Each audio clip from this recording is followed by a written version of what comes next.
NFL Week 15. A dramatic week of football. A week full of impact lessons, injuries, and of course, results. Welcome to my football fans, to the ladies, the gentlemen, and yes, even the jabronis. It's Mitch here. We're live for our NFL Week 15 recap, reaction, and review.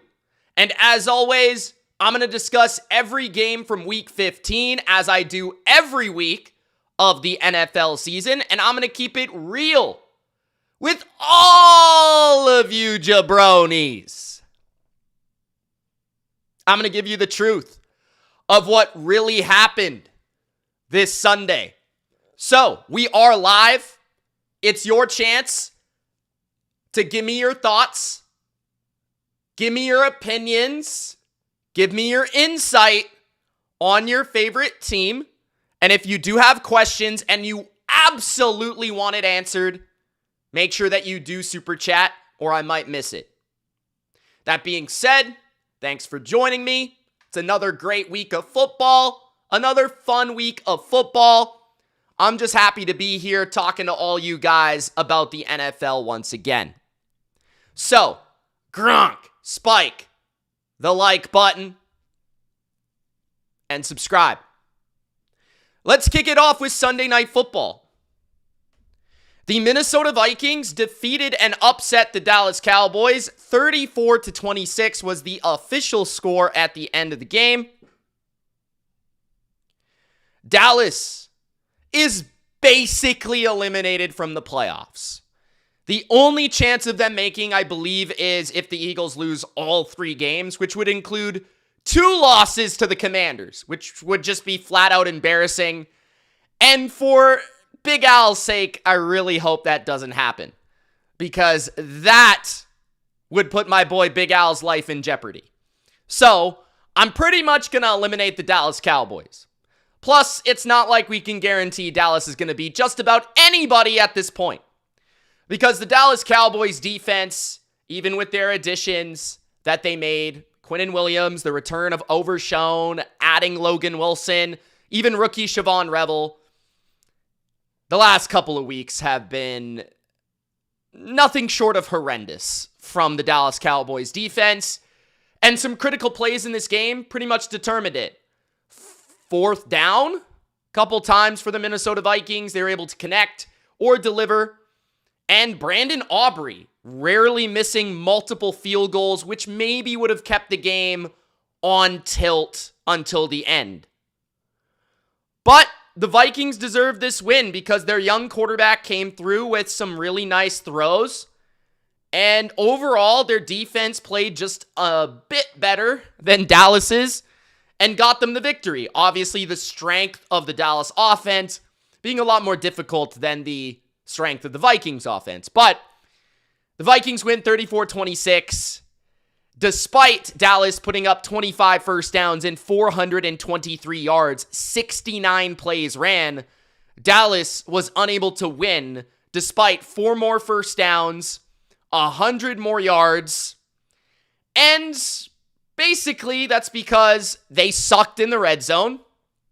They sucked on 3rd down, and they couldn't kick a field goal tonight, apparently, which is rare. So Dallas was 2 for 5 in the red zone, which, I mean, you're playing Brian Flores, you're playing the Vikings. I kind of understand that. But at the same time, you are playing a good Vikings defense. They are top 5 against the pass this year. You expect your kicker to come through, who might be your best player.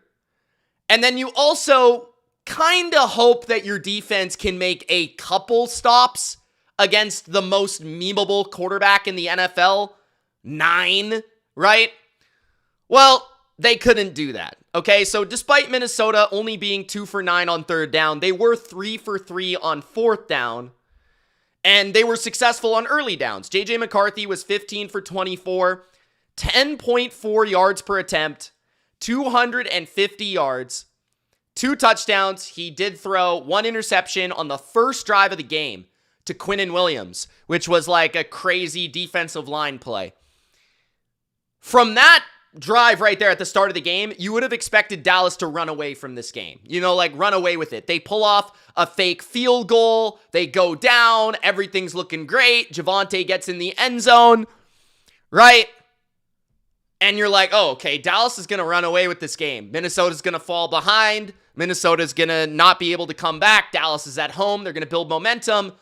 But there was a certain point in this game where Dallas, and I would call it like the late second quarter, early third quarter range, where Dallas completely had control of the game, but they just couldn't score touchdowns.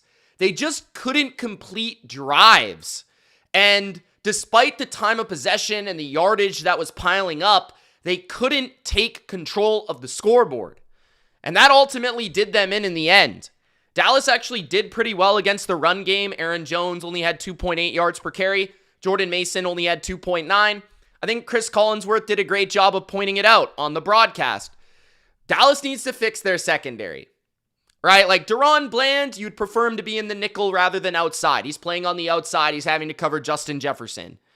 And honestly, Justin Jefferson didn't do a lot in this game, but it just felt like JJ was completing a lot of play action plays. Even the yards after catch were piling up to guys like TJ Hawkinson.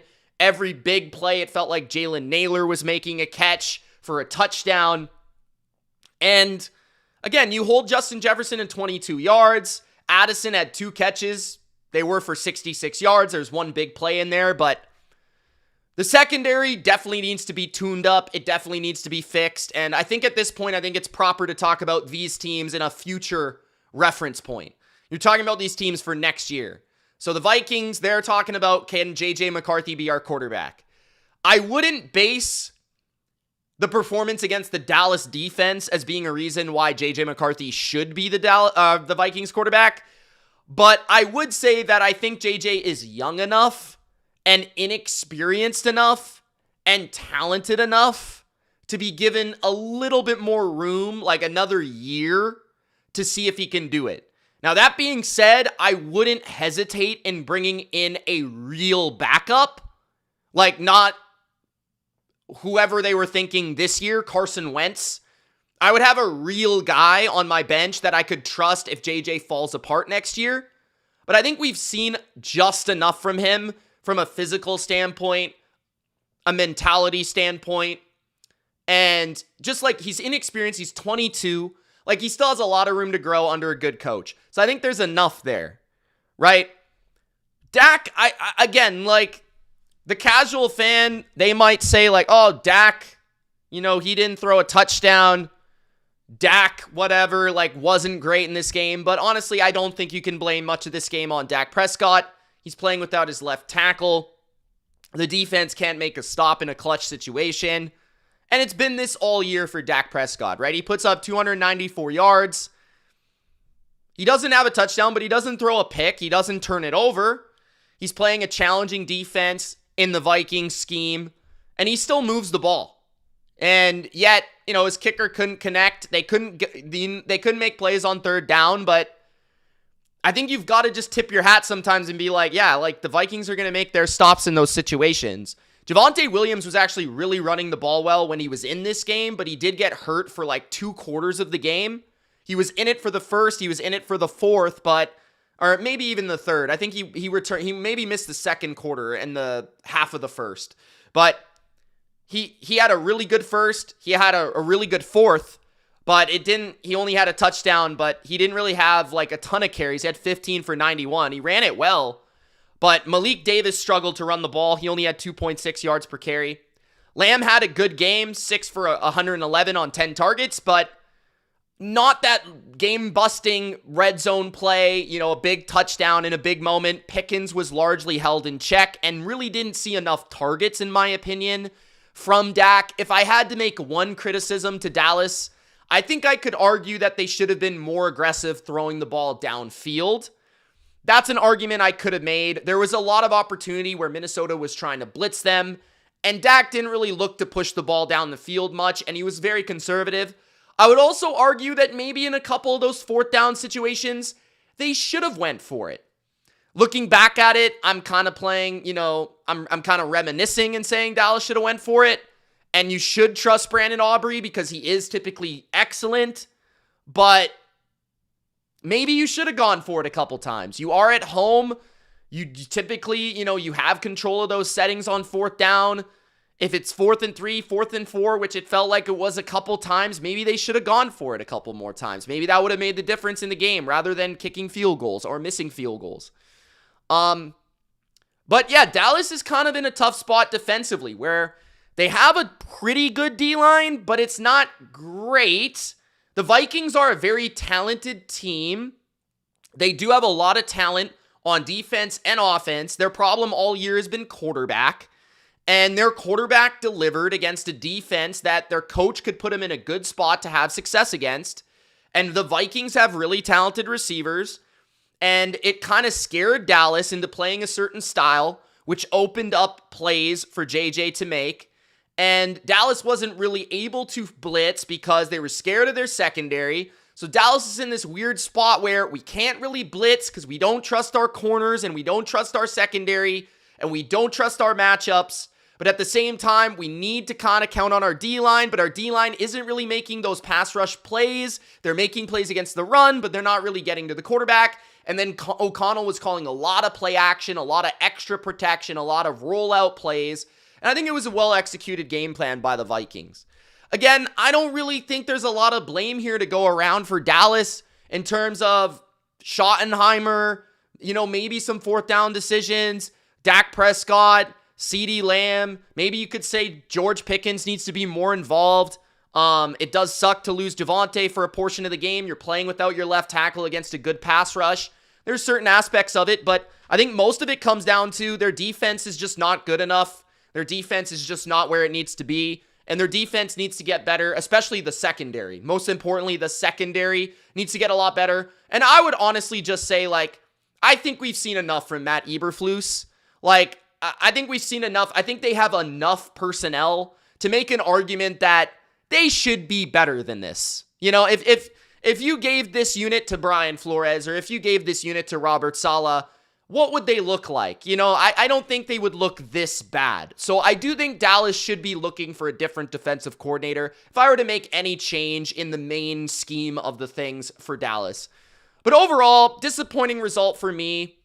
I thought Dallas would win this game. But watching it, I'm not all that surprised by how it went down. I've been burned the last 2 weeks trusting Dallas to make some plays on defense, and they just haven't been able to. And it kind of sucks that Brandon Aubrey couldn't make a kick today, which if he did, that last drive might have been for the lead in the game, right? So you don't expect Brandon Aubrey to miss kicks at home. That's just the way it goes. And some high leverage moments from the Vikings as underdogs, they made those plays down the field. Dallas had a moment in their schedule, a moment in time. They beat the Chiefs. They beat the Eagles. They looked like an elite team. They looked like they were going to go on a run. Their defense was actually really, really playing well. And their defense is just completely fallen off. So, yeah, Dallas is probably out, almost certainly out, looking ahead to next year. Nothing else really has to be said, I don't think. But yeah, I think I mostly covered it. JJ, give him a chance for next year. Some of the standouts, I think Naylor made some big plays in big moments. I think this game was a lot about JJ McCarthy. I thought Lamb had a good game. Harrison Smith had a good game. I thought Van Ginkel and Grenard caused enough disruption. Van Ginkel had 4 quarterback hits, and Grenard had 3. And there was moments where they were able to get around Dak and make him really uncomfortable. And they were better than the Dallas pass rush in this game. Also, shout out to Will Richard, who did make his kicks, all 6 of them, including the 4 extra points. 34-26, Vikings take it. That's our first game and first recap, guys. If you haven't already, Gronk spiked the like button. It does help. the video. It does help the channel, and it does help more NFL fans find the bottom line view. Let's get to our next game. Where do I want to go second? I think where I want to go, there was plenty of blowouts on the early window slate, which was not too surprising considering there was a number of teams that were heavy favorites. I think a good segue here would be to talk about the Eagles, who did beat the absolute brakes off of the Raiders, 31-0 in a shutout win. The Las Vegas Raiders might be the worst team I've ever seen. I mean, that is the storyline for me. The Eagles do get a nice, impressive bounce-back win, and we'll talk about some of the good things here. But, I mean, my goodness. The Las Vegas Raiders are so bad. It's absolutely insane. They are horrific. Kenny Pickett had 64 yards. He was sacked 4 times, and he threw a pick. That is a grand total of a 6 QBR. A 6 QBR. A team with Brock Bowers, who he had 6 catches for 28 yards, which led the team, can't move the football whatsoever. And this game was basically decided in the first quarter when the Raiders decided to go for it instead of kick a field goal. They were down 7-0 after the Eagles' opening drive where they went down and scored. And the Raiders could have kicked a field goal, but they said, we have no chance unless we go down and score. And they didn't get it, and the game was over. The Raiders had a grand total of 7 first downs. The Eagles had 27. Guys, the Raiders have had multiple games like this season. They were absolutely blown out and dismantled and kind of embarrassed by the Chiefs earlier this year. And these stats almost exactly replicate it. 7 first downs to 27. They had 75 yards. This is an all-time bad team. I know they have 2 wins. I don't remember the last time they won a game. I don't know. They are really bad. Now, that being said, I don't know if there's much to learn about the Eagles here. Jalen Hurts, though, statistically did have a very efficient day. He hit on a couple deep balls, one to Devontae Smith down the left sideline. A.J. Brown got one. Dallas Goedert had a big day with 6 catches for 70 yards and 2 touchdowns. Saquon still didn't do too much on the ground per carry, but he did put up 78 and a touchdown on 3.5 per carry. But Hurts, 12 for 15, 175, 3 touchdowns. That's a ridiculous stat line, but again, I don't know how much you can really take against the Raiders, who, like I said, are just like insanely bad. Like it's actually incredible. I think the biggest thing you could say is that the Eagles defense, the last couple of weeks, I think has played pretty damn well. And outside of that kind of Bears performance where they got just ran over, I feel like they are going to be the reason the Eagles have any chance of going anywhere this year. I am not a believer in the Eagles in the playoffs because I simply believe their coaching is too vanilla. I don't believe in their quarterback that much. And I honestly just think their offense against a adequate defense is just not going to be enough. But this defense, if they win a playoff game, is going to be the reason why. Like, they can shut you down. They're an elite defense. And they just need to play mistake-free football on offense and hope that they can dominate that defensive side of the football. And home field would also help as well if they have a home game or two. But yeah, like their front dominated. They had multiple sacks against arguably the worst O-line in the league. They stopped the run. They dominated their matchups. And I am always impressed by their secondary. Their cornerback tandem might be the best in the league between Quinyon Mitchell and Cooper DeJean. So I don't really need to spend too much more time here. I am just impressed by how bad the Raiders are. Like, it's actually one of the worst teams I've ever seen. I'm not exaggerating. They are one of the worst teams I have ever seen in my life. Okay, now let's talk about another one of the worst teams you've ever seen. That's the Cleveland Browns, who today lost 31-3. They lost 31-3 today to the Chicago Bears. I'm not that surprised by the result, but the Cleveland Browns lost to the Tennessee Titans last week, who are also really bad. Now, the Titans are showing a little bit more life over the last like 5 or 6 games. They've at least been able to put together some offense at times. Cleveland today was downright horrendous on offense. We won't really talk about this from a mainstream perspective because, of course, Shedeur Sanders came off 2 wins against the Raiders and the Titans. No one will mention that. 2 of the worst teams of all time, the Titans and the Raiders. And he had a great statistical game against the Titans last week.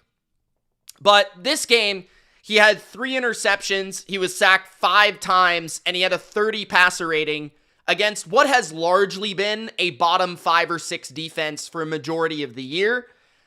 Now, I thought that a lot of Sanders' interceptions were, 2 of them were kind of just misreading the coverages. He kind of just got fooled by Jalen Johnson once, and then I think another one of the corners was playing a cover 2 cloud, and he kind of just like, he was able to back up and pick him off on a corner route. And then the first one was like a linebacker or a D tackle or a D lineman like dropping into coverage, and he just kind of like, he made a tough decision. I thought he made a couple nice throws down the field. Isaiah Bond made one of them, maybe even both of them.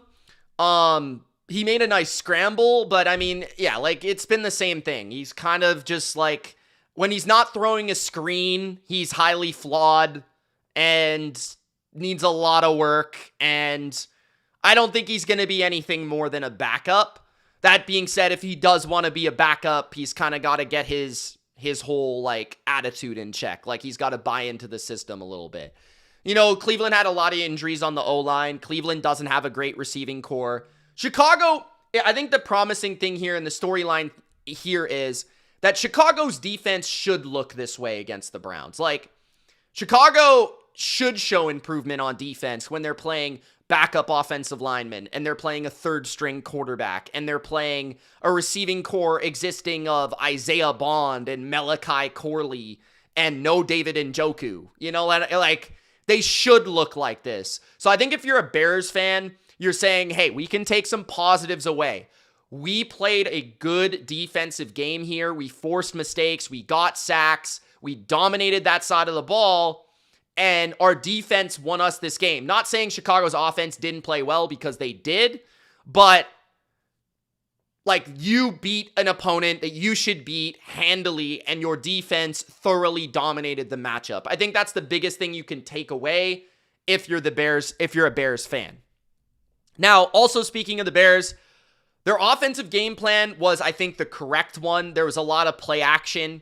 A lot of play action for Caleb Williams. A lot of play action boots, a lot of getting out of the pocket, a lot of, quick throws to the flat to running backs, mostly tight ends. I want to say that Loveland and Kmet combined for the most catches in this game. They had 6, as it says in the stats. Luther Burden also had 6 for 84. He made some magic after the catch, and DJ Moore had a really strong game with 2 touchdowns, including an awesome throw in the end zone. Was very dicey by Caleb, but he was able to fit it into through 4 hands, it must have been, into the hands of DJ Moore. It was one of the best throws you'll see all week, but at the same time, it was probably too risky of a throw. He was able to make it, though. DeAndre Swift, I thought, looked electric in this game. I thought he played really well. He had a great touchdown run. I think it might have been his 2nd touchdown of the game. 18 carries for 98 yards, 2 touchdowns. Kyle Monangai struggled a little bit, 11 for 33. But I thought this was a mature game by Caleb. He didn't try to do too much. He threw the ball away when he needed to. He did manage to take 3 sacks, including Myles Garrett getting 1.5. Myles Garrett is going to break the sack record, ladies and gentlemen.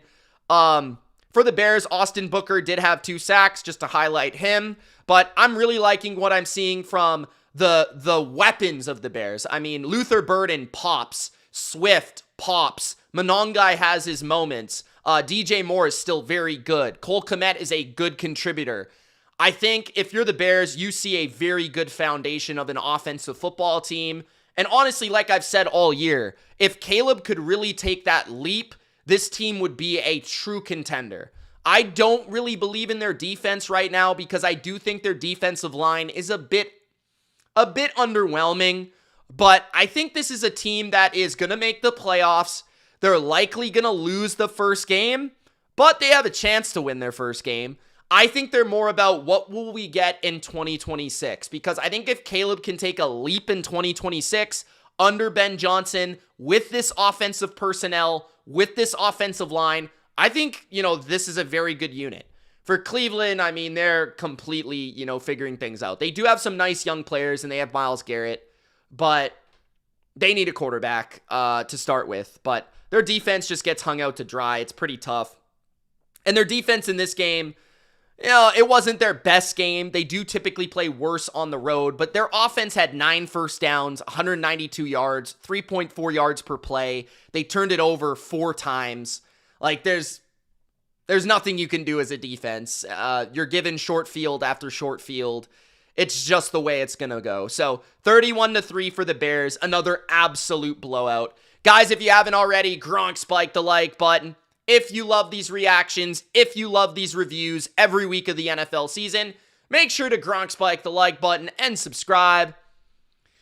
I am not wearing my blue shirt. I'm wearing, it's just like a silver gray blue shirt, Sarah. It is a different shirt, but appreciate you enjoying the shirt though. Okay, next up, where do we want to go? Let's go to something a little bit more interesting after a couple dull games. Let's go to the Phillip Rivers Bowl. And we're in random order here. 18-16, Seattle took it over the Colts. Seattle survives. That's the way I would put it, because I was not impressed by this performance. They nearly lost to a grandpa at home in a game where they were trailing for a majority of it, and they had to basically win the fourth quarter. They won the fourth quarter 9-3 in order to win the game. Their defense did play pretty well, although I felt like the Colts had a lot of time of possession. At least that's the way it felt. And Seattle's offense, again, extremely strugglesville in the first half. They could not move the ball in the first half. And I'm really worried about Seattle when it comes to playing in the playoffs. I think their offense is far too predictable, and I think that's the main problem. Kubiak's system right now is very vanilla, and I've kind of had this problem all year. They run the ball, and they're not particularly great at it, and they run a ton of play action, and it just feels like they have very little in the drop back passing game. Anytime they get behind the sticks, if they don't convert on a play action crosser to JSN, they basically don't get a first down. So if you can shut down Seattle on play action, you can beat Seattle. That's kind of how I feel about the Seahawks. Now, Darnold was able to put up some yards in the second half. He had 36 attempts, 22 completions, 271 yards. He did not throw a touchdown. He did not throw an interception. He had an 84 passer rating. He was sacked only once. But they ran the ball for next to nothing. 22 carries for 50 yards, which is 2.3 yards per carry. Jackson Smith and Jigba actually didn't do a ton until about the third quarter, and then he broke out for over 110 yards, 7 for 113. Shaheed had 5 for 74, which again was a majority in the second half. So again, Seattle started really slow. They had 6 points in the first half. They were down 13-6 at halftime. And then they did play better in the second half, but the Colts were able to kind of mostly force them to kick field goals, which kept them alive in this game. And Seattle actually had to put together a final minute drive to put Myers in range for a field goal. And unlike Brandon Aubrey, Jason Myers, who might be one of the best kickers in football right now, did not make a mistake. Jason Myers was maybe the MVP of this game. He was 6 for 6 on field goals, including a long of 56. He converted all 6 field goals outside in Seattle from distance, multiple 45 plus, 50 plus field goals. So yeah, Jason Myers was really, really good in this game. Seattle's defense, they played pretty well, but I mean, you're expecting them to play well against a grandpa, right? Like Phillip Rivers, the first throw he threw, the ball fluttered in the air for 10 seconds. It felt like the ball was like in the air, like is it going to come down? You know what I'm saying? And a lot of his attempts were swing passes, screens. There was a couple throws in there, like to Tyler Warren down the middle. A couple particularly that were like down the seams or in the middle of the field that he was able to make like a nice throw. On third down, I think he had a crosser for a touchdown to Josh Downs in the red zone. But I mean, there was nothing too much from Phillip Rivers. I think the best thing he did in this game for a 44-year-old man playing his first game in 4 years was he just got them in the right play. He made some nice checks at the line. He audibled. He really set their run game up really well. I kind of felt like Jonathan Taylor, I know he only had 87 yards, but I actually felt like he played really well. I know that's kind of weird to say because he had 25 carries, but Jonathan Taylor had some like really grinder carries, and he really kept them in this game. Like 3 yards, 4 yards, 5 yards, like that type of deal. So I was impressed by that aspect against a really tough run defense. Latu had a really strong game. It felt like every time they made a stop, he made a play. He had 2 quarterback hits, 3 tackles for loss, and a sack. He was a standout. I thought Franklin and Pratt, their linebackers, also played pretty well as well. And, you know, Seattle didn't get a lot of pressure in this game. So give credit to the Colts O-line who was able to protect Phillip Rivers. But statistically, the Seahawks had 100 more yards, but they only had 1 more first down. So the first downs were pretty even. You know, time of possession, like I said, the Colts actually won time of possession. There weren't many penalties in this game. But yeah, Seattle was just able to make more explosives. And that makes sense because Seattle has a quarterback with an arm, and the Colts have a guy that's coming off of the couch who's probably 30 pounds overweight. So it makes sense. But yeah, I think I give a lot of credit to Steichen, a lot of credit to Lou Anarumo, who had a great game plan, and their defense played really well, especially without some of their best players. And I give a lot of credit to the Colts for really fighting hard in this game. But Seattle won the game. I just didn't think Seattle was all that impressive in the win. So 18-16, they take it because of their kicker. Yeah, Seattle is another one of those teams that feels like the Eagles. I think they need their defense to be the reason they win. Their defense needs to be dominant for them to win playoff games. Because as much as Seattle has produced on offense this year, it feels like they are really, really regressing. Like, that's just what I see. We'll see how they look against the Rams, who I feel like are beatable. So I think it's a good test in their second matchup. But we'll see how it goes. The next game. Let's talk about... It feels like a lot of Denver people in here. So let's put the Denver Broncos game here. 34-26, the Denver Broncos take it over the Packers. Now, the storyline to me is largely about the Packers' injuries. Micah Parsons goes down and tears his ACL, I think in the early 4th, maybe the late 3rd. But the biggest injury in this game, which I think lost the Packers the game, was Christian Watson injuring his chest. Because at that point, I believe the Packers were winning the game. And then after that point, I want to say they couldn't even move the ball. Like, after Christian Watson went down, the Packers offense completely went invisible.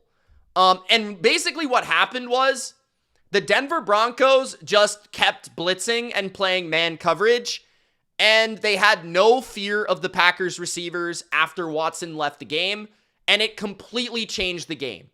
The Packers in the first half and really into the third quarter were able to move the ball really successfully. They were able to throw it. They were able to run it. Josh Jacobs had 6 yards per carry at the end of the game. Chris Brooks had a couple runs. Jordan Love had a really good first half. And then in the second half, there started to be some, Zach Tom got hurt, right? That's another one. Best offensive lineman on the team. Best receiver on the team. Best player on the team. You lose those 3 players against a good team on the road and a very good defense, and you're not going to win. That's how it goes. You're in the lead, right? I think it was 23-14 at one point. You're in the lead, you lose 3 of your best players, and the Packers just couldn't make up for it, right? So that's just like, to me, I know that's not what Broncos fans want to hear, but it would have been a different game if the Packers would have had those players. And I largely believe the Packers would have won the game if they would have stayed in the game. Now, of course, that's not what happened, but it's just fundamental to what happened.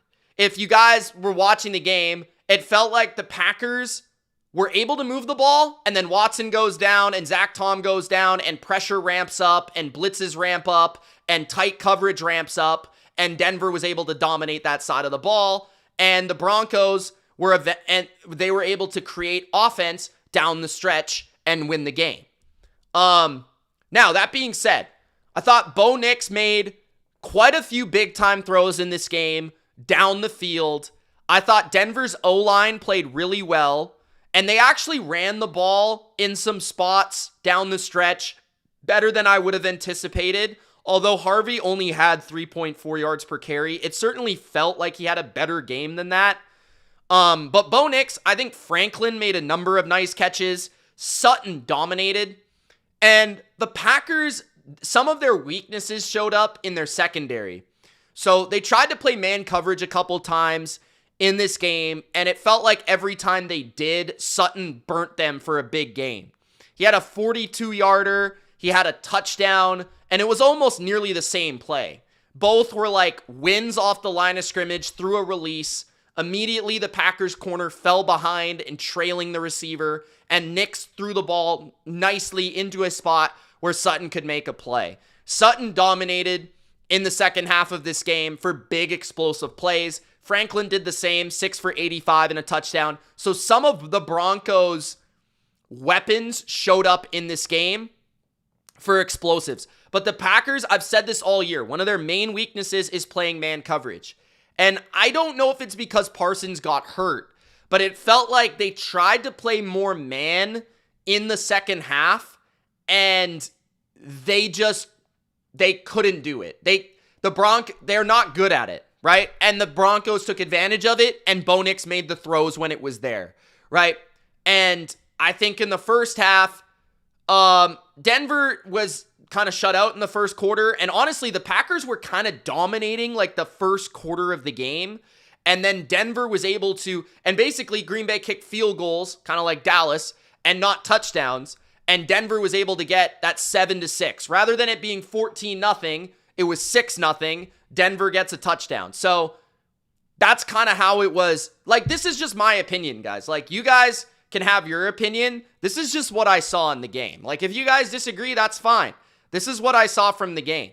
I also felt like, yes, Bo Nix made some impressive tight window throws. He was asked to throw the ball downfield a lot. He also should have thrown about 5 interceptions in this game. Maybe like 6. I mean, McKinney should have had 3 picks or 4 picks.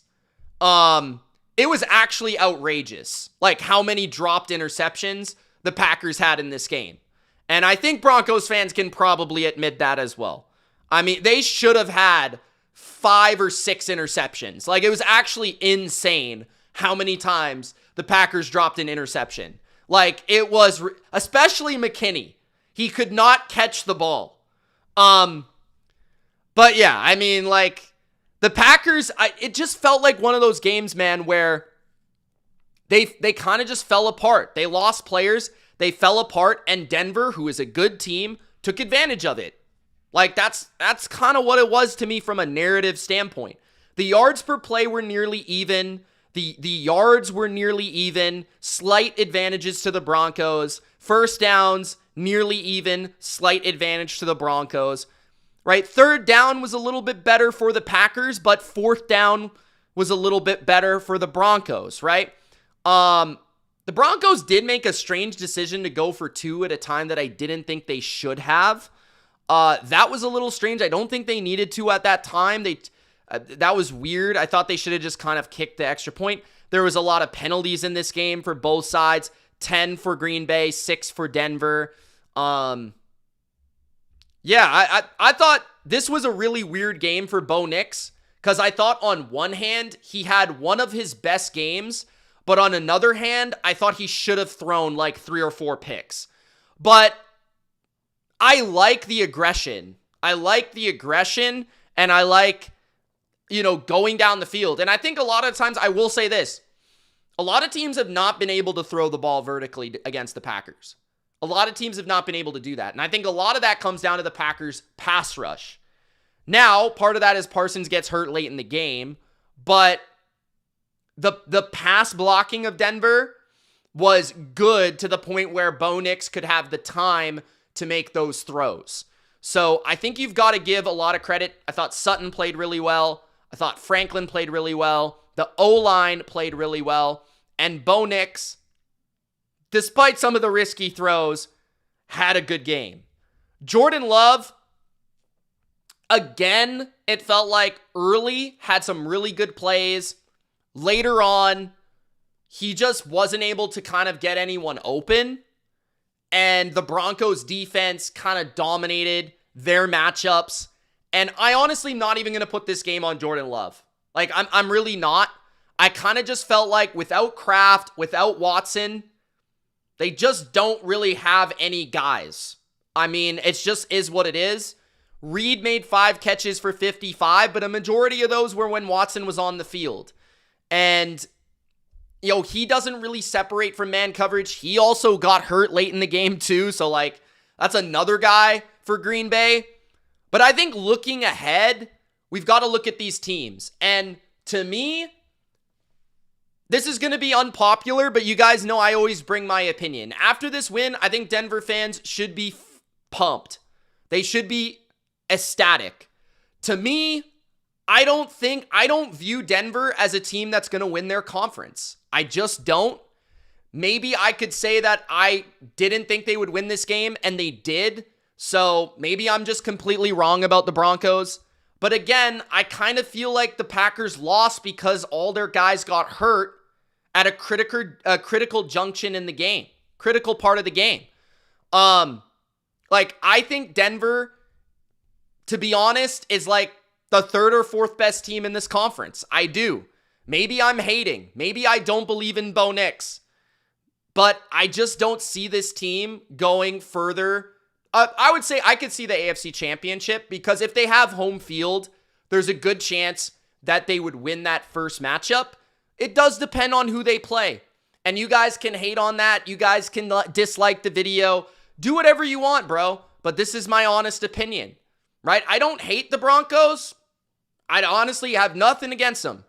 I just feel like this team it's an impressive win. But I don't see it. I just don't see it. I don't see it. Because largely with the Packers, and this speaks to the Packers have been a fragile team this year. 1 week, they beat the Lions. 1 week, they lose to the Panthers. 1 week, they lose to the Browns. 1 week, they beat the Bears. You know what I'm saying? And now the Packers lost Parsons. That's going to kill them. That's going to kill their defense. Their defense is entirely reliant on their pass rush and their front seven. They've lost Watson, I don't know how long. If they've lost Watson for a period of time, that is going to obliterate their chances. I viewed the Packers at about halftime of this game, and I was saying, man, this team looks really, really impressive. The way their offense was moving the ball against a very good defense, I was very, very impressed. And then everything went downhill from there on out. Everything went downhill. And I was just like, and then after this game, you've got to say, I don't think the Packers are going to win a playoff game. Without Micah Parsons and these guys that are getting hurt, like Zach Tom getting hurt, these are too important of players. You've lost Tucker Kraft. The Packers, before the game, I was buying. But injuries dictate the playoffs a lot of the times. And to me, it's just in the NFC gauntlet, I don't think this team can survive with the injuries that they took in this game. And for Denver, I think they're a solid to good team. But honestly, I honestly don't think they're going to go to the Super Bowl. I guess that, I don't know if that's crazy, but I just don't see it. I don't see it. And I honestly think that this is a good win, but again, I'm not like, it didn't really change my opinion on Denver. I think the only thing I'll really say that changed my opinion was I didn't expect them to score 34 points. Like, that's one thing I'll say. I didn't expect them to score 34 points. I think I was kind of right about their defense in many ways in this game. I thought that they did give up more plays than I think people kind of categorize this defense in the same category as Houston, and I just don't see that. But Denver's offense definitely impressed me in this game. So that's something that you can take away and say, if our defense can win us a game in the playoffs and our offense can play like this in a game in the playoffs, maybe we can string together this Super Bowl-like run. You know what I'm saying? So they're going to probably need one or different victories. And they're definitely a team to me that feels like they need that home field, and they've put themselves in that inside track to get it. Jacksonville is going to be a very good game next week. I'm looking forward to that game. It should be very close.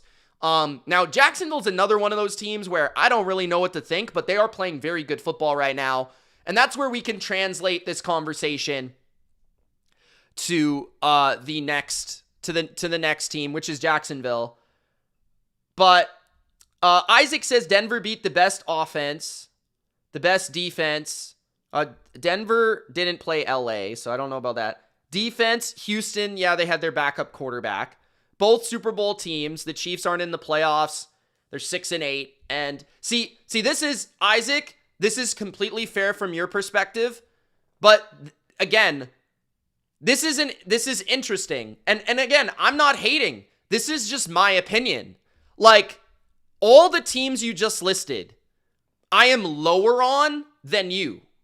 And that's the thing. Dallas tonight lost to JJ McCarthy. I liked Dallas at one time, but when they played Denver, their defense was much worse than they are now. They didn't have Quinnen Williams or Overshown, right? They didn't have Quinnen Williams or Overshown. Houston, they lost CJ Stroud in the middle of the game, in the first quarter, which is the most difficult way to adjust in a game, having your backup, right? So that game to me doesn't even count. The Chiefs, the Chiefs keep losing to everyone. They have a below 500 record, and they're a divisional foe that I thought you would win that game. The Packers, this game largely I felt like was because of injuries. The Eagles, I don't think are very good. I think the Eagles are a one-and-done team.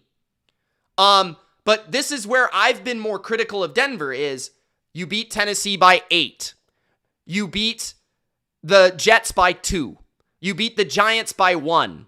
You beat the Vegas Raiders by 3. You beat the Raiders by 7. So I wouldn't look at it from a Denver fan as I'm hating. This is just kind of my constructive feedback of like, this is just my opinion.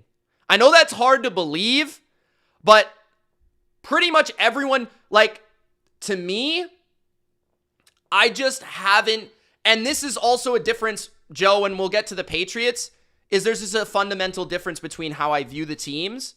And I'm not even saying that New England is better than Denver necessarily, and I'm not saying that New England has a much better chance of winning the Super Bowl than Denver. There's just a slight difference between the teams, and that's really it. I have to make decisions at the end of the day for who I'm going to predict to do things, but we'll talk about the Jags next. So Jacksonville, we'll get to New England, don't worry. Jacksonville 48, the Jets 20, okay? So Trevor Lawrence had 5 touchdowns. This is who Denver plays next week. The Jets are in the category right now of Tennessee and the Raiders. I'm probably not even Tennessee. I think Tennessee is better than the Jets. The Jets are one of the bottom 2 teams in the league. The Jets they have Brady Cook at quarterback, and they almost have, they have nothing. Brady Cook is a CFL quarterback. He threw 3 picks today. He was sacked 3 times. He had a 52 passer rating. Trevor Lawrence threw 5 touchdowns. He had a 136 passer rating. ETN also had a big receiving day with 3 touchdowns through the air, which is pretty rare on 4 targets for a running back. The only bright spots for the Jets was Adonai Mitchell, who they picked up in a trade from the Colts, who had 6 for 58 and a score. Other than that, I mean, the Jets are absolutely down bad, horrendous. They had 0 sacks, 2 tackles for loss. It's embarrassing.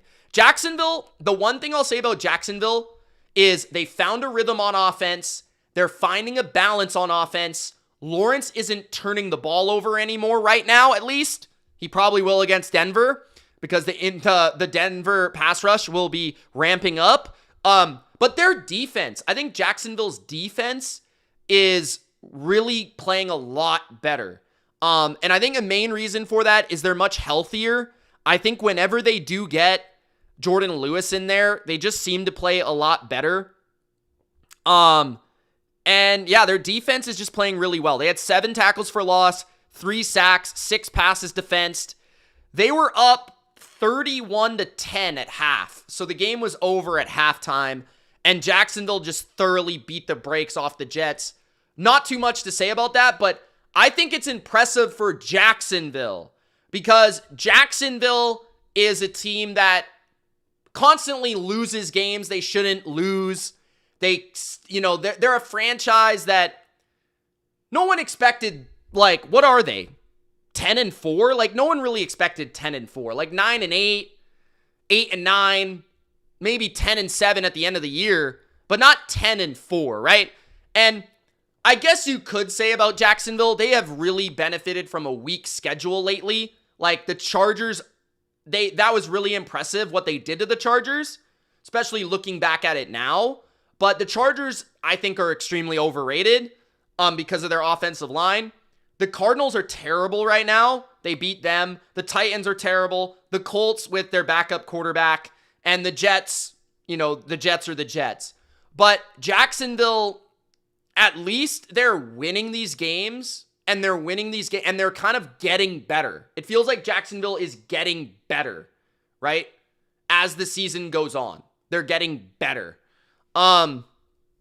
So there's that, that's what I'll say about Jacksonville is they are kind of on the incline and they are getting better and playing their best as they get to the playoffs, which is a good thing. And they'll be in the playoffs. So that's what I'll say. I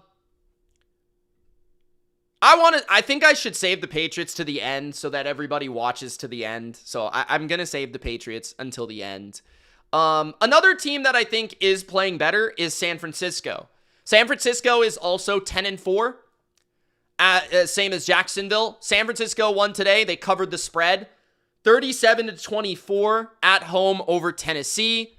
There were some good things and some bad things from the Niners in this game. I think offensively, they were close to perfect. They were almost as good as you can be on offense in a game. They basically were stopped once in the entire game. Like, these were their drives.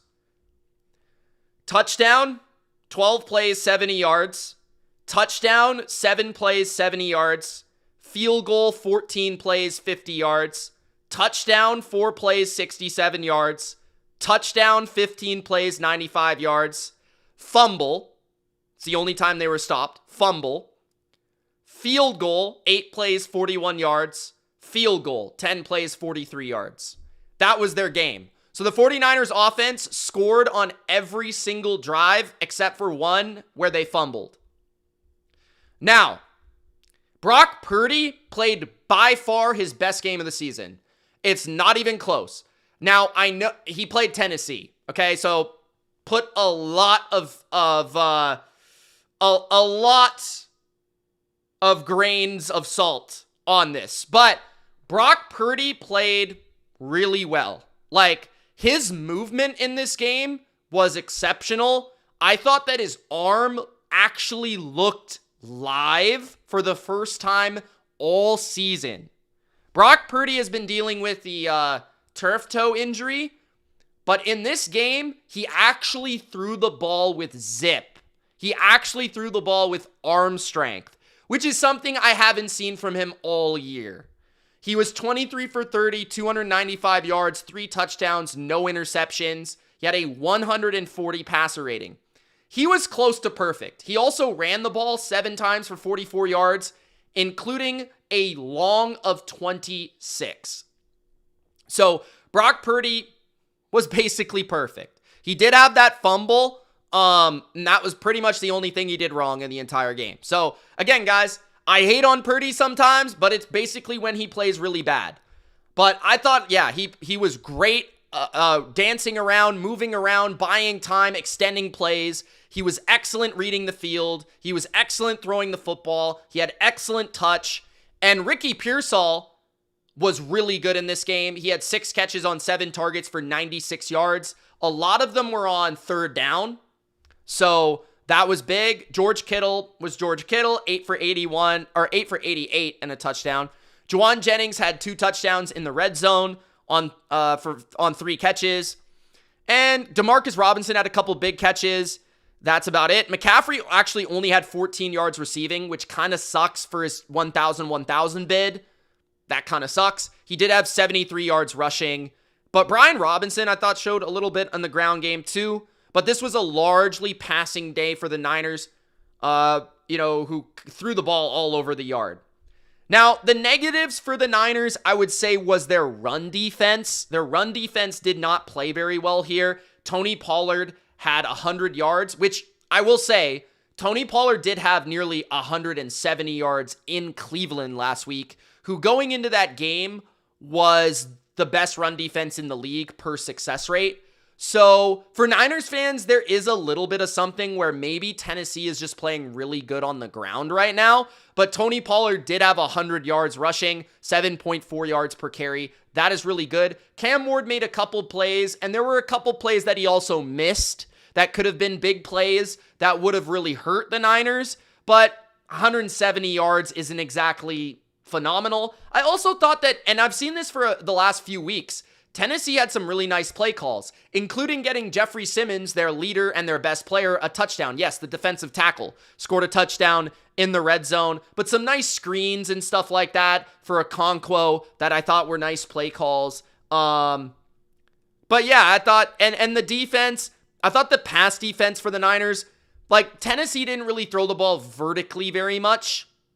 So it's kind of hard to get like a lot in terms of what their pass defense looked like. Mustafa did drop a pick, but I kind of have felt like the Niners' pass defense and pass rush has been getting better and on the incline, but their run defense is something to look for. They do play the Colts next week on Monday night, which is going to be a good test for their defense, I think. Phillip Rivers is obviously not exactly great, but he will test them in terms of their rules and in terms of knowing their defense. And the Colts run game will certainly test the Niners. So that's an area to watch. That's a game to watch on Monday night. The Niners should win that game, but you never know what will happen. So the Niners did win 37-24. And the interesting part is they nearly saw Seattle and LA lose today, but both of them ended up winning.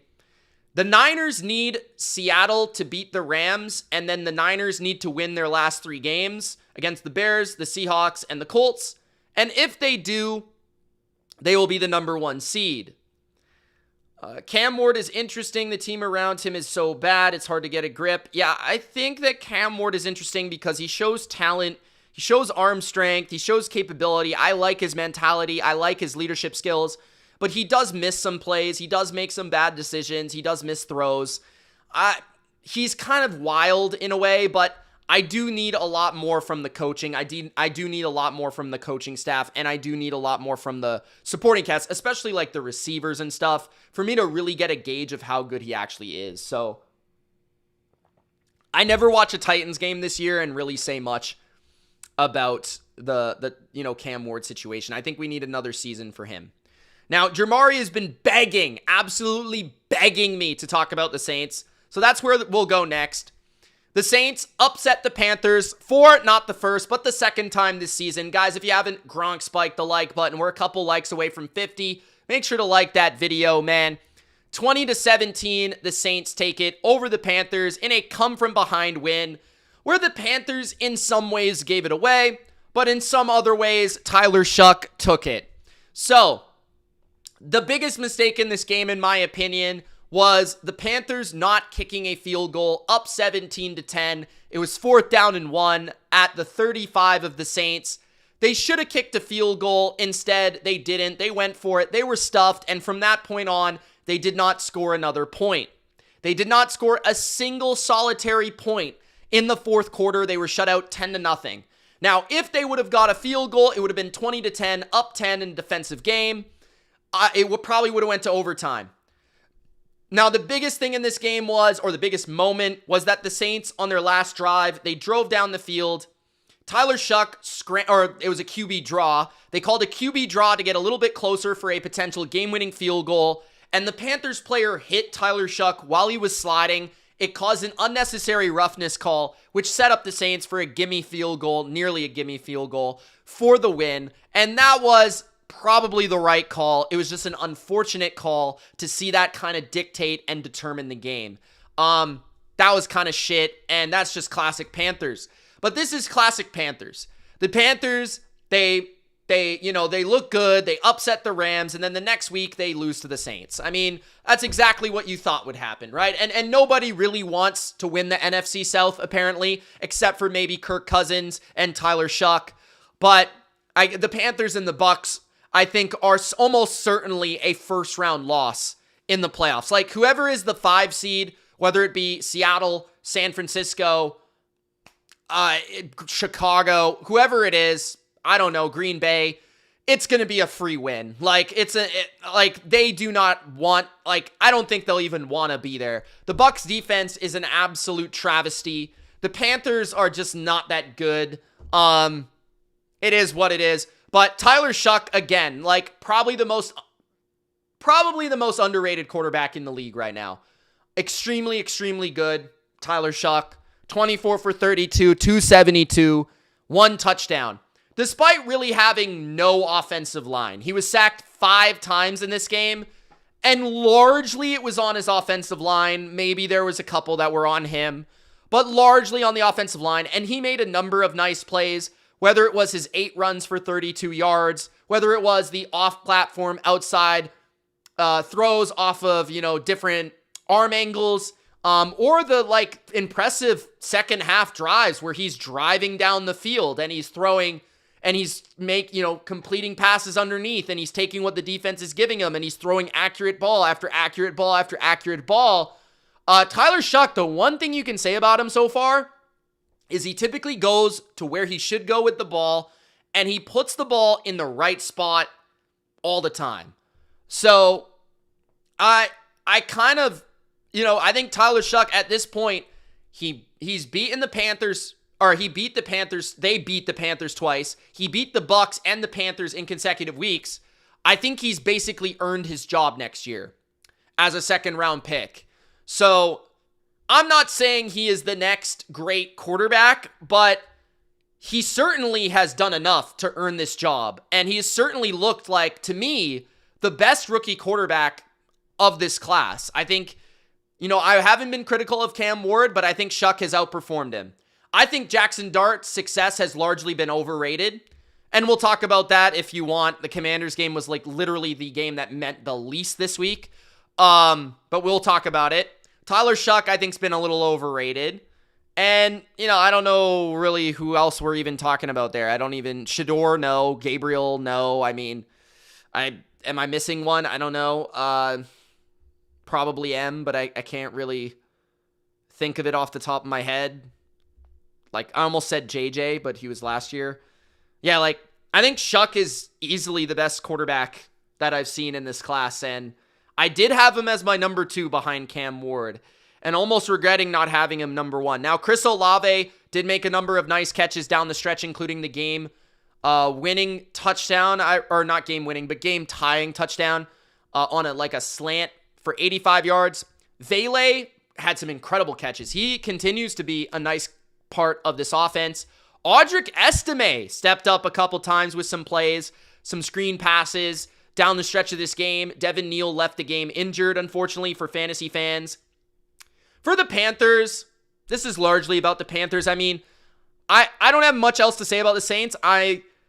it kind of like they kind of played the way they have been playing. Their D-line, I thought, played really well. Chase Young played really well. He had a big sack at the end of the game. But their D-line has been very underrated, and I think some of their younger corners have made some plays. Riley and Sanker, who I think is a safety, they've made some plays, like, stepping up. But the Panthers, like, Bryce was fine. I mean, he had 163 yards and a touchdown. He made a nice scramble in the end of the game, but, like, nothing really, like, he made a beautiful throw for a touchdown to Coker. That was beautiful. And he made another nice one to Leggett, but really, he didn't do a lot. I mean, he wasn't bad necessarily, but he didn't really put them over the top. He didn't carry them to anything. When the Panthers can't run the ball, they can't do shit. That's basically the story of this team every game is, can they run it or can they not? And that's kind of what it is. And the Saints have stopped them from running the ball both times, and that's why they've won the game both times. Coker had a nice game, but other than that, I mean, McMillan did not have a strong game. You could maybe put a drop on him in the end zone. McMillan's been maybe the rookie of the year on offense. Their defensive line had some plays, and their secondary is talented, but they gave up the plays when it mattered. This is just the classic Panthers. Like, this isn't really about what happened. It's more about just the Panthers being the Panthers. You know, they're 7-6. They need to beat the Saints and beat the Bucs to get to the playoffs. And what do? They lose to the 3-10 Saints, and like they blow it. You know, and I talked to my Panthers fan buddy Brett, who is a big Panthers fan, and he's like, "This is just the Panthers. We're not gonna make the playoffs. This is what it is." Now, the Saints, they had 27 first downs, which is a really impressive number. And a lot of that came down to Tyler Shuck throwing the football accurately underneath and picking apart this defense. A lot of what we saw from Brock Purdy and the Niners in the second half of that Panthers game, if you guys remember, it was very similar to that.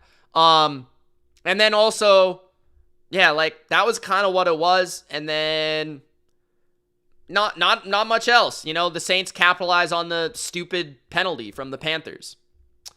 Where do I want to go? Light with the super chat, got to answer. Patriots will fall off when they have a hard schedule. Also, Agent says, Bo, leave. Shout out to Agent Orange. Thank you so much for the $20, man. He says, Bo, leave. Broncos fans are pumped, as they should be, bro. And Light, I'll get into that when I talk about the Patriots. I don't really want to talk about that right now. Texans, we're going to save the Patriots for the end. Texans are next. Texans obliterated the Cardinals practice squad 40-20 today. I feel bad for the Cardinals, man. This team has a insane amount of injuries. It's actually, and they had even more today. Like, it's actually incredible. Now, Trey McBride, 12 catches, 134 yards, and 2 touchdowns. Is Trey McBride the best tight end in the league? He might be. He's especially on a team that doesn't win a game. Like, it's pretty impressive how often he shows up and plays. And I just give a lot of credit to his effort level. Like, it's really impressive. Michael Wilson put up another touchdown. Jacoby Brissett finished with good stats, but largely that was at the end of the game when the game was over. They scored 13 points in the second half. Arizona only had 7 going into halftime. The score was 23-7 Houston entering half, and the game was already over. Knowing the Texans defense, the game was already over. So, yeah, but I'm not going to lie and say that I watched a lot of this game because basically I knew the game was over by the end of the first quarter. I mean, it was 17-0 Houston. CJ Stroud had a nice day, but here's the thing with Arizona, right? Like, Arizona has allowed 40 points in 4 of their last 6 games. So, like, Texans fans should be excited about CJ playing 22 for 29, 3 touchdowns, 260, no picks. That's really impressive. And Nico Collins had 3 catches, 2 touchdowns, explosives. Dalton Schultz had 8 for 76 and a touchdown. Like, their offense, their passing game looked good. Some guy named Jordan had 101 yards. I have no idea who that is, to be honest with you. He had a 50-yard touchdown. A lot of that a lot of his yards coming on the 50-yard touchdown, but was it a 50-yard touchdown or no, not a touchdown, but it was just a 50-yard run. But again, like the Cardinals have a million injuries on defense. I don't know how much I can really say this is like the Texans offense. You know what I'm saying? But it's a good sign. It's a good sign. It's a good sign. It's good. You need the offense. The thing with the Texans is if the Texans can have an average offense, they can win the Super Bowl. Point blank, period. If they can have an average offense, they can win the Super Bowl. And Daniel says Jordan is from the practice squad. Drafted last year on the practice squad, elevated for the game. All right. Yeah, Woody Marks did get hurt in the game, so that definitely hurt. And then, Jordan came in and played well. So that's good for him. Good story. 399 yards for the Texans. Nico had some nice plays. I thought both his touchdowns were pretty cool. I have him in fantasy, so I was excited. He helped me win today in the quarterfinals. So, yeah, but the story is just like Texans have an average offense. They're going to go to the Super Bowl, or they're going to have a chance to go to the Super Bowl. So when you really look at Houston, so like putting this in the big picture of things, I think they played pretty well on offense against the Colts, and they played really well on offense against the Cardinals, but they didn't play very well against the Chiefs. But the Chiefs are good at home on defense, as we know. I didn't think they played great against the Bills or the Titans, but that was with Davis Mills. And they did play well on offense against the 49ers. They did play well on offense against the Jags. And I think basically what I'm getting at here is they can play well against a bad defense. But they're going to have to count on their defense to win them games against good to great defenses. CJ has played better. That's good. But I still feel like CJ is not great. You know what I'm saying? I think he's played good, though. You guys know I generally like CJ overall. I just think he's not quite what I would have hoped after his rookie year, but he's still fine. He's good. What should we say next? Baltimore and Cincinnati. Sorry I didn't have more for you Texans fans there, but I mean, I think you kind of know. The game was over almost immediately. 24-0. And Arizona, we've talked about this for weeks. I mean, they are in one of the worst positions you could possibly be in as a franchise. They're going to have to trade Kyler Murray and get some picks out of it. 24-0 Baltimore. This was a shocker. Just from the standpoint, not of Baltimore winning, but 24-0. Cincinnati scoring 0 points is a shocker. New England plays Baltimore next week. I think Baltimore's actually favored. We'll see how that game goes. But another shocker here. Lamar Jackson, 12 attempts. I'm not joking. 12 attempts passing. 8 for 12, 150, 2 touchdowns. He did throw a pick. He was sacked 4 times. Now, a large reason he only threw 12 times was they ran the ball with their 2 running backs. Derrick Henry, 9.1 yards per carry. Keaton Mitchell, 8.3 yards per carry. Derrick Henry had 100 yards. Mitchell had 66. Now, this is against the Bengals' run defense. Keep that in mind. But still, pretty impressive. And their defense thoroughly dominated Joe Burrow, who played like absolute butt cheek. I can't really say much about Joe Burrow in terms of playing well. He played really bad in this game. On the first drive of the game, he took like a 15-yard sack that forced them out of field goal range. That would have been their first and only points of the game. He threw 2 interceptions. One of them was arguably on Jamar Chase, but not really.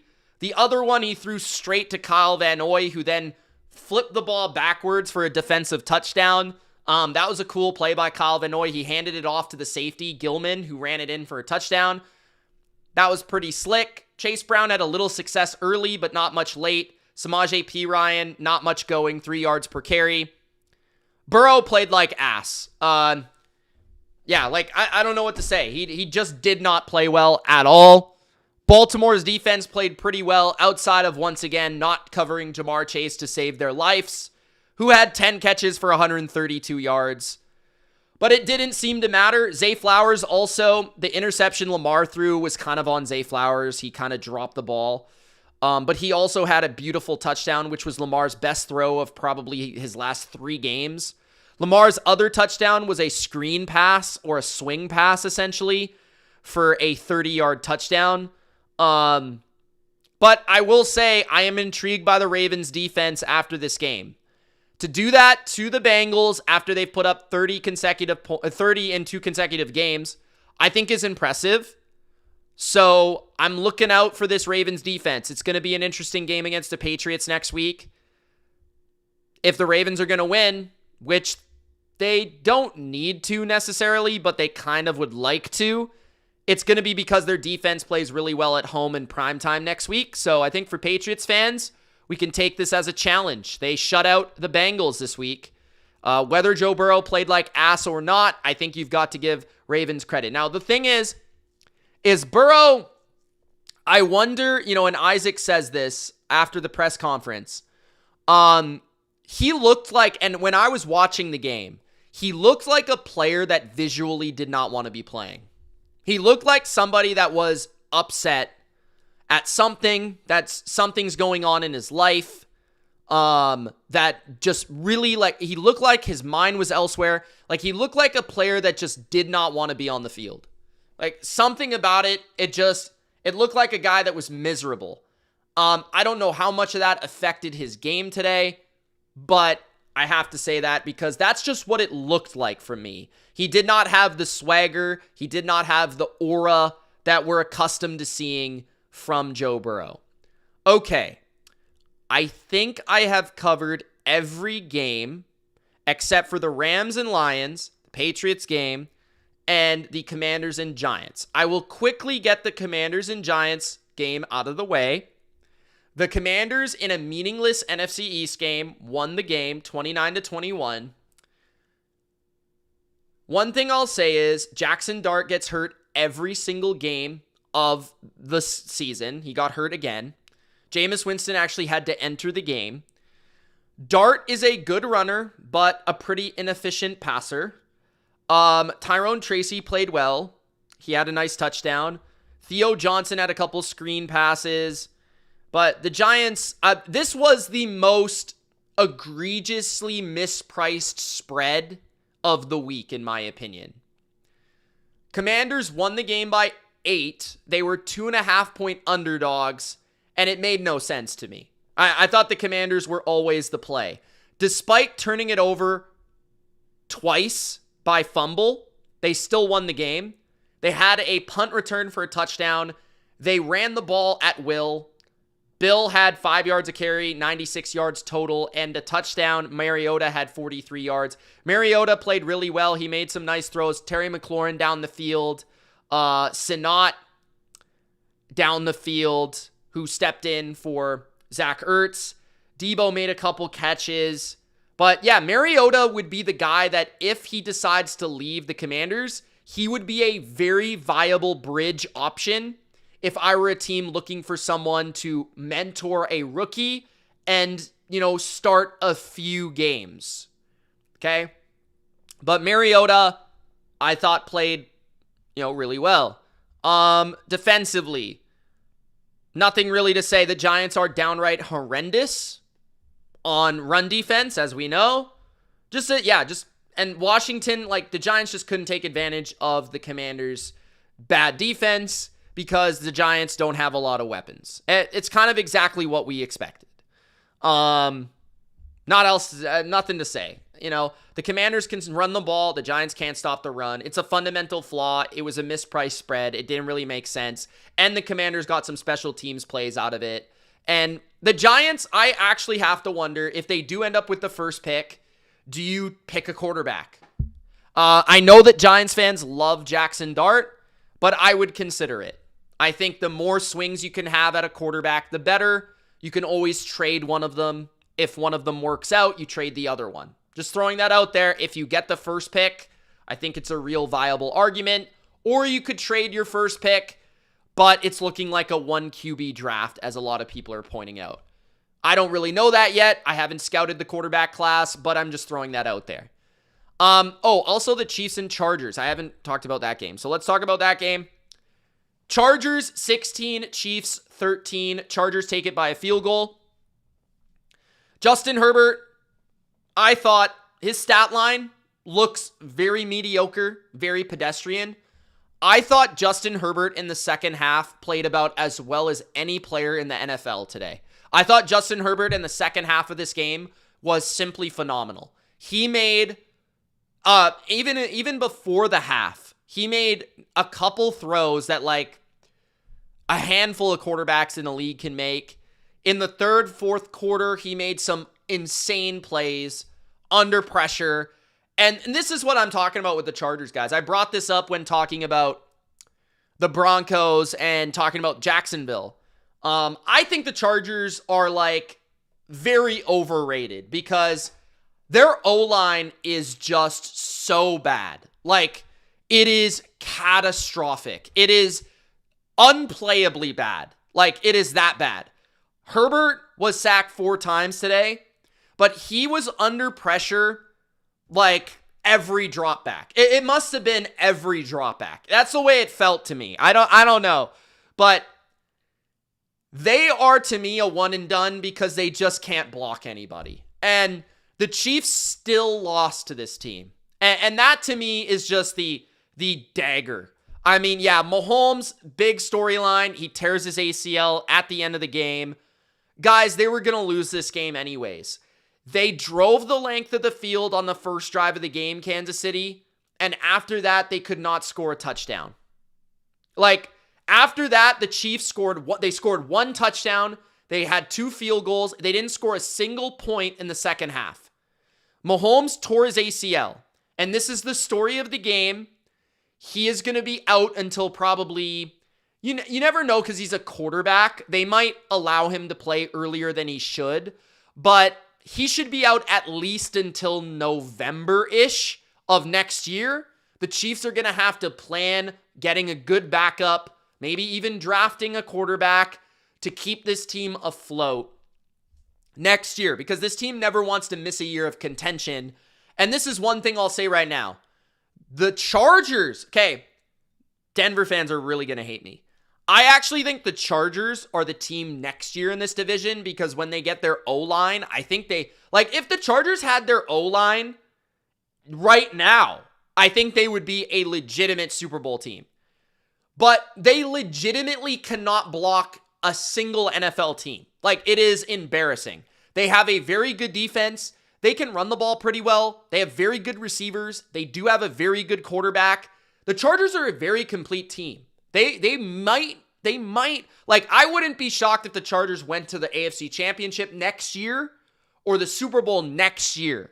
And it will be Chargers, Broncos in that division next year. Because the Chiefs, they won't have Mahomes for half the year. That being said, if you think Andy Reid is going to go 3-14, or if you think Andy Reid is going to go 4-13 next year, unless they do it on purpose, like unless they bring in like Joe Flacco to be their quarterback next year, they're going to win 7 games. They're going to win 6, 7, 8 games. They're not going to have a top 5 pick.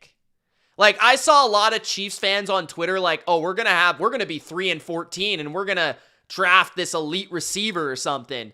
And I'm like, Andy Reid is not going to lose 11 games. It's just not going to happen. You know, and Mahomes, I think it's going to kind of prove next year, and this will be the thing for me all offseason. Mahomes is overrated, and it's going to show next year. Again, this was a game where Mahomes did not play well. He was 16 for 28, 189 yards. He threw a pick. He was sacked 5 times, and he had a passer rating of 62. And a lot of the sacks were him running around in circles, trying to find someone open, and he was sacked. And a lot of people that are watching film on the Chiefs are saying that the Chiefs offense has basically become Mahomes ad-libbing all the time. And I would like to think, although they kind of put this, they don't really give a reason, actually. It's kind of funny because no one will say it. But I think a lot of it comes down to how the quarterback is playing. Because to me, I don't see a weakness in their play caller. At least at a time, their offensive line was really good. Now it's injured. Their receiving core, on paper, to me, is very good. And they do have a couple running backs that can still play. Now, in this game, a large part of this is the Chiefs could not run the ball at all. The Chargers completely shut down the run. Pacheco and Hunt had 2 yards per carry. And I think a lot of that has to do with the Chiefs' offensive line issues. Trey Smith out, Jawan Taylor out, and Simmons out. The Chiefs, by the way, are officially eliminated. If you guys did not hear for like 25 times on Sunday Night Football. I think they must have said that about 27 times. But they're officially eliminated. Now, so to me, the Chiefs, I'm done talking about them this year, basically. I will give props to Travis Kelce, who I thought had a good game. 7 for 70 on 9 targets. He's playing as hard as he can. It's the last meaningful game he might ever play in the NFL, and he tried, but he's not the same player. Rashee Rice got murdered again. Tony Jefferson nearly killed him in this game. That was a beautiful hit. Jefferson also got ejected for nearly killing Tyquan Thornton, so he's doing his best Jalen Petrie impression. But the Chargers, I thought, ran the ball well enough. Hampton had a strong game, 61 yards, 4 yards per carry.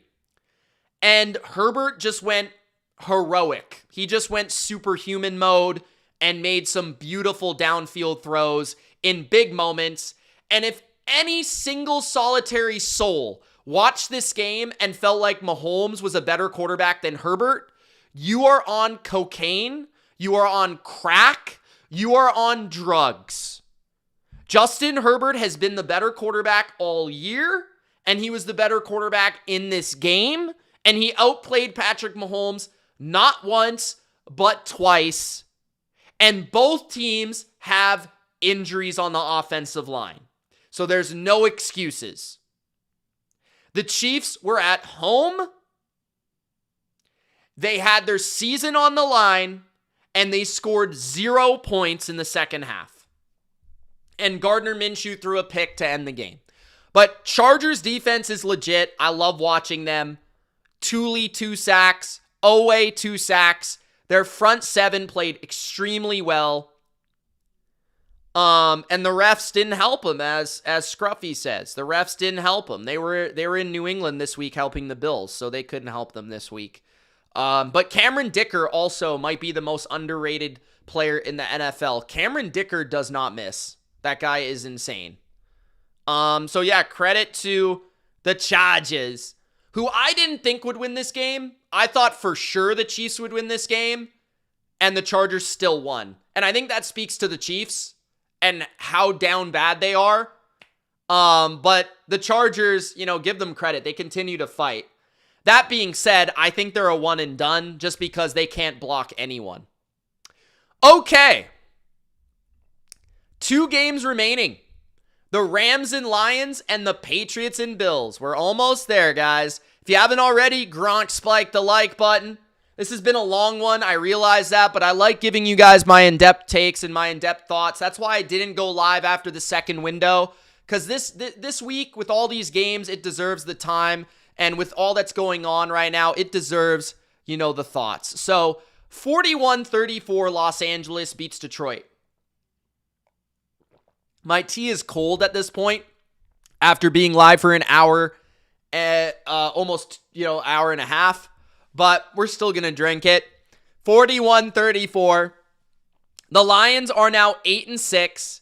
They're 3-4 on the road, and they are almost certainly a road team in the playoffs.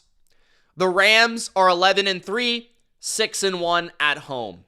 It looked like the Lions were going to win this game at one point. It did. Jared Goff and Matthew Stafford both did have strong games. 25 for 41, 338, and 3 touchdowns, no interceptions, only sacked one time, Jared Goff. That's a 90 QBR and a 111 passer rating. Matthew Stafford, 24 for 38, 368, 2 touchdowns. He threw a pick to my brother Aiden Hutchinson. He was sacked twice. He actually had worse numbers, a 72 QBR, a 100 passer rating. Both quarterbacks made some explosive downfield throws. Goff to Jamison Williams in particular a couple times, and Amon-Ra once at least, and also Matthew Stafford threw the ball downfield to Puka basically every time. So I think the deciding factor in this game was Puka Nacua, to be honest. Puka Nacua had 9 catches for 181 yards on 11 targets. And we know how the Lions play. They play man coverage. And it felt like every single time the Rams needed a play, they threw the ball to Puka Nacua. And that was it. Now, Parkinson also played really well. Davante Adams might have torn his hamstring. It looked really bad. From Davante Adams. But I don't know. Like, that's going to be big. If they lose Davante Adams for a sustainable time, I mean, if you tore your hamstring, you're out like 6 weeks. Like, he might be pushing it to like the Super Bowl if they make it. Now, if it's only a pull, which I don't know, man. He fell face first. Like, I tore my hamstring, and that's exactly what happened to me. I was running full speed sprints at a practice, and I fell flat on my face. Like, I fell straight forward and hit my face. Like, that's exactly what happened when I tore my hamstring. So I wouldn't be shocked if Davante Adams tore his hamstring, which would be awful. But Puka Nacua is insane. He is insanely good. His strength, his body control. Something weird. I actually don't this is weird to say because I don't know him, but every vibe I get from Puka Nacua off the field, he just feels so strange and odd to me. Like, I really don't like Puka Nacua off the field. I don't know what it is. There's something off with him. But man, as a football player, this guy is tough. He's excellent after the catch. He has maybe the strongest hands in the league. He makes ridiculous one-on-one contested catches. He beats people deep. He beats people underneath. It's like insane, man. I don't know how he does it. Kobe Parkinson, I don't know where this guy came from, but he had 2 touchdowns, and they dialed it up for him. For 2 touchdowns.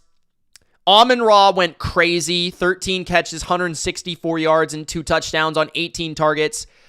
And the story of the game for the Lions was I thought they were just absolutely cooking the Rams.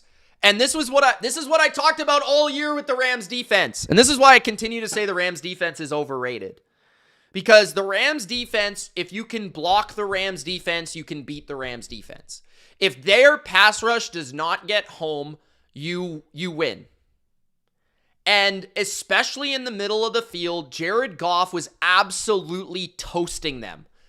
Like, in-breaking routes, like a dig route and then a post route, or like a post route and a dig route, just like, my goodness. Like, St. Brown had 164 yards. Jamison Williams had 134 yards. And the crazy thing is, the Rams still won. Which speaks to the state of the Lions defense. Like, the Lions defense couldn't make a play in a big moment if their life depended on it. They allowed 30 first downs. They allowed 519 yards. The Rams' run game also, again, I say it every week, is just, I don't know how they do it. They're incredible. Like, every week, it's 5 yards a carry, 6 yards a carry. Corum, 6.5 yards per carry. Kyron Williams, 5 yards per carry. Gibbs, only 38 rushing yards, I'm actually surprised he didn't get the ball more in the game as a receiver. But yeah, this was the game I expected, to be honest. I didn't quite think it would be 41-34. I thought it would be more like 34-31. But the Rams and the Lions having a shootout was not surprising to anyone. And really, I thought the Lions at one point were going to win because they were up at, I think it was 24-14, Detroit at one point at almost the end of the half. The Rams tacked on a field goal at the end of the first half. But the Lions also missed a field goal. They missed on their opening drive, they missed a field goal. So it could have been 27-14 at one point. And this was the start of the game for the Lions. Missed field goal, touchdown, field goal, touchdown, touchdown. And then in the third quarter, punt, field goal, touchdown, end of the game. So they just had a stretch where the Rams put the acceleration. The Rams adjusted a couple things entering the second half. They were able to shut down the run game. And there was some penalties, like offensive holding, stuff like that, which also hurt the Lions. And a sack.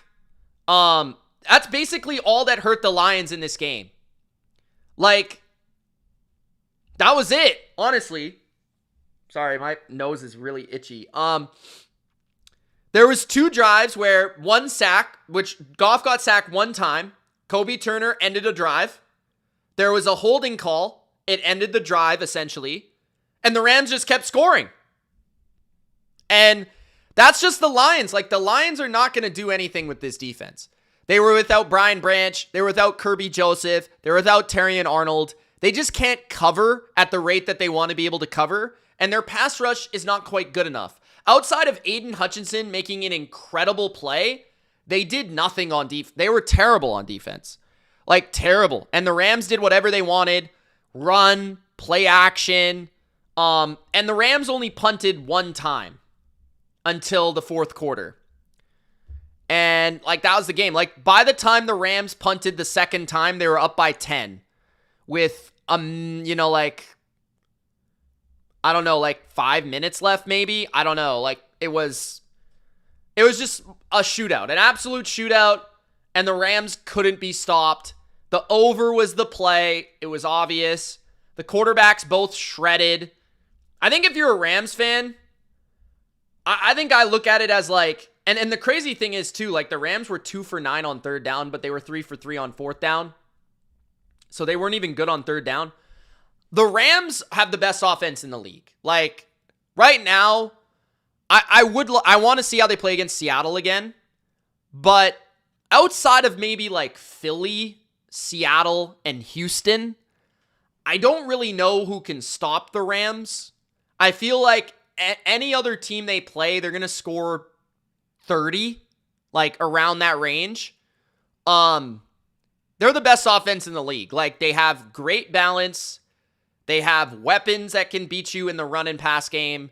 They have an excellent quarterback. They have a great scheme. They have multiplicity to their offense. Their defense, though, is what I'm worried about. And I'm just going to continue to say it. It's if they have a game where they turn it over early and they get behind, that's where I'm worried. And that's worry for a lot of teams. But we're talking about the Rams as the best team in the league. The Rams are the best team in the league. They deserve to be number 1 in power rankings. That's where I had them entering the week. That's where I will have them next week. Spoiler, right? But when we're pointing and poking holes at the Rams, now Devontae Adams going down might change some things if this is a long-term deal. But the Rams are a lot healthier than a lot of other teams. I mean, Packers lost half their team today. Niners are hurt.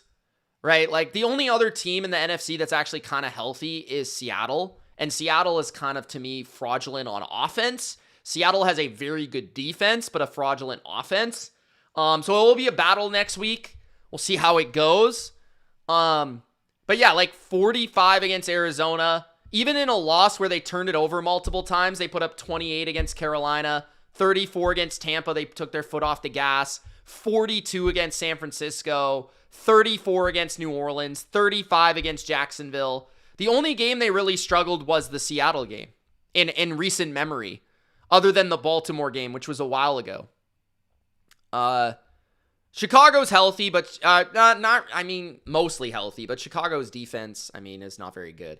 But yeah, like the Rams are the best team in the league. I think they showed that again. The Lions are a one-sided football team. They have a very good offense, very explosive. They have some of the best players in the league.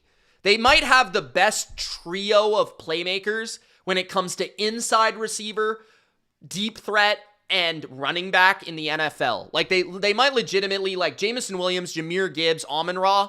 That is a special trio of playmakers. And Goff, when he has time, is going to trigger and he's going to complete passes. But I just worry about the Rams in these games. Like, I think their defense is just what might worry me. That's about it. Like, I just think they need to be better on the back end of their defense. I don't know what it is. I don't know if they need to play more man-to-man. I don't know if they maybe need to take more chances defensively and maybe ramp up the blitzing.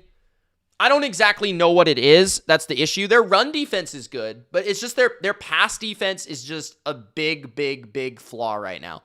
But they win this game. They were up by 2 touchdowns at one point in the fourth quarter. This was a good win. And they came from behind and were still up by 2 touchdowns, which is insane. They were nearly down 2 touchdowns. That just speaks to how explosive their offense is. I don't know what I just said. All right, let's finish it with this. The Buffalo Bills and the New England Patriots. Here it is.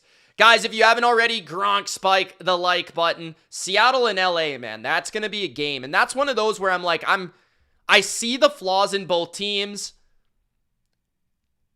I almost kind of think I'm going to stick to my guns. Like, I feel like Seattle is probably going to win because they're at home, and it feels like a split to me, but I definitely feel like the Rams are the much more viable Super Bowl team. Like, I don't know if that game is an indication of who wins the Super Bowl or anything like that, but I do think that it could just be a divisional game.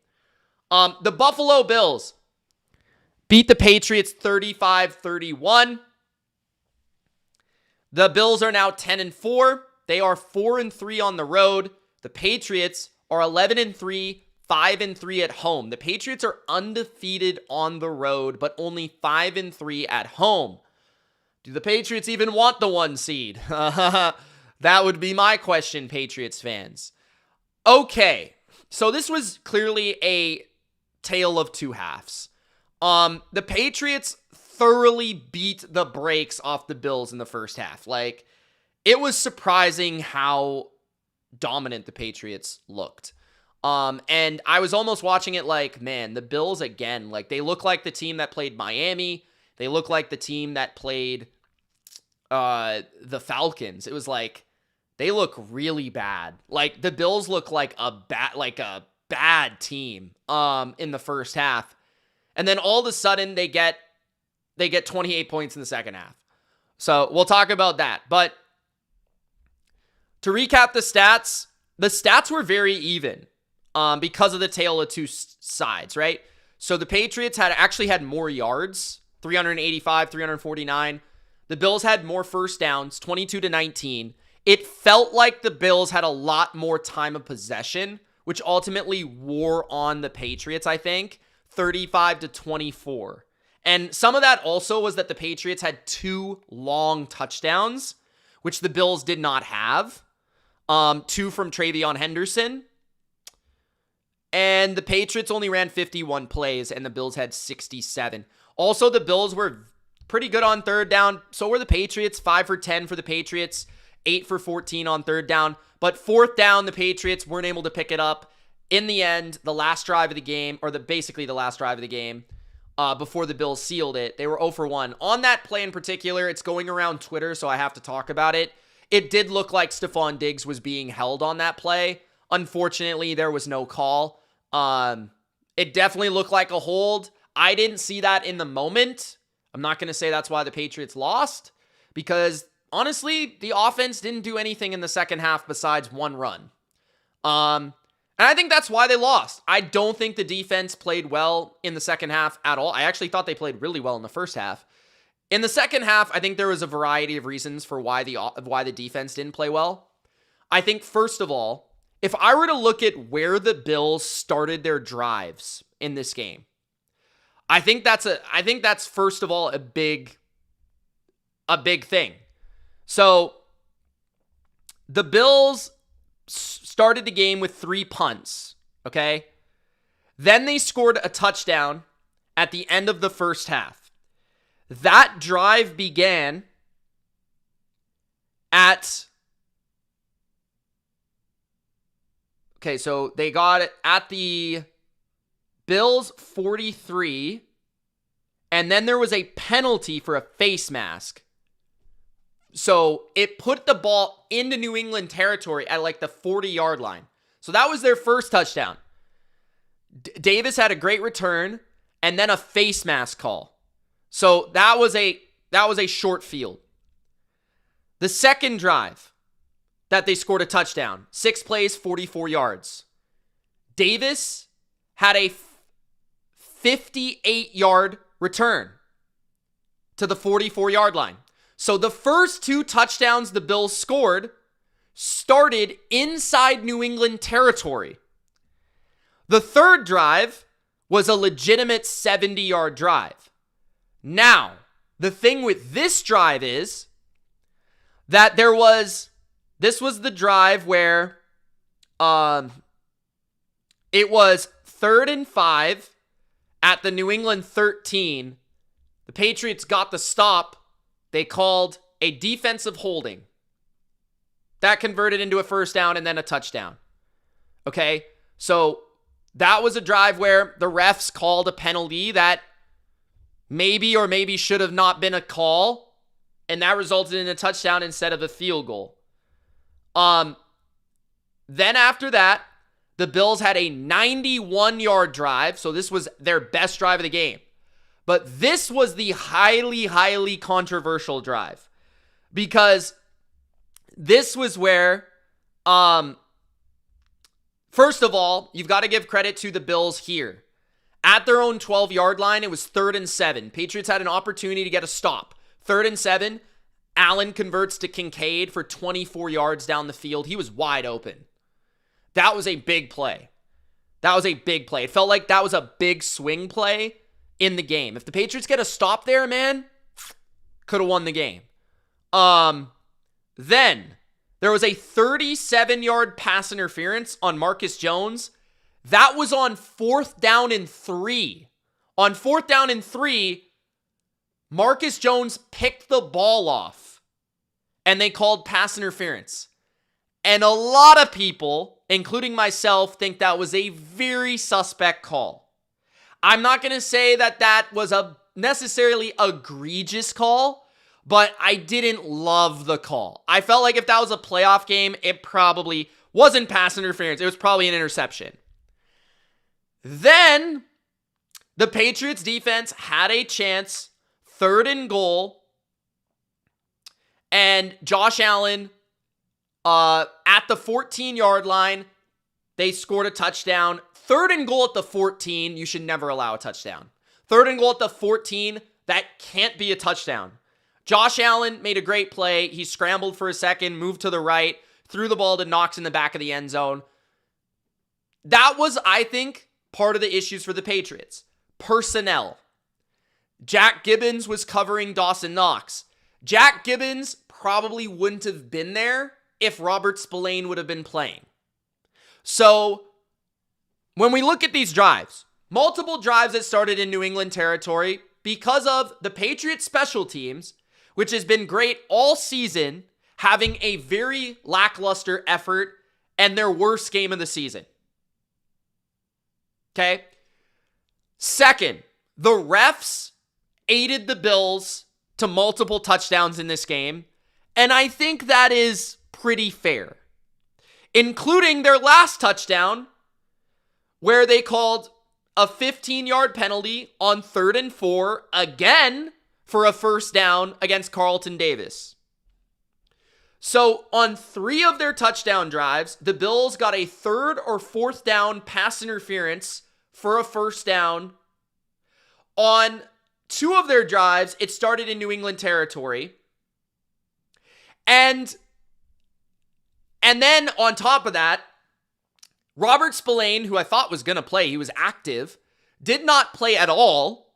Our starting middle linebacker and the linebacker that, and maybe our defensive player that's played the most snaps on our team, outside of possibly Marcus Jones, he was very much missed in this game, especially against the run. Carlton Davis left the game for an entire 2 quarters, and they were targeting Alex Austin a ton. Milton Williams is on IR, and since Milton Williams has been down, we can't stop the run as well. That is clear. Will Campbell at left tackle, he's out, so that's really hurt us. So when you look at multiple levels of this game, it's like there was a lot of ways the Patriots lost. I think a lot of contributing factors. We got really bad breaks from the refs. I'm not necessarily saying that's the reason the Bills won, but it's unlucky from the Patriots' perspective. And especially on the case of the interception. Second, the Patriots personnel, we missed critical players in the game. Third, our special teams, which is usually very good, played very bad. And you got to give the Bills credit for that. But I think the main reason, and again, I have picked the Patriots to lose this game all year. And before the game, I kind of changed my mind, mostly because Benford didn't play for the Bills. Okay, but the Patriots, in a lot of ways, should have won this game. They're up 24-7. They should have won this game. They missed multiple opportunities to win this game. They even took the lead in the 4th quarter, 31-28, with a 65-yard touchdown from Travion Henderson. They still could have won the game even in the end, where they weren't able to capitalize on multiple drives.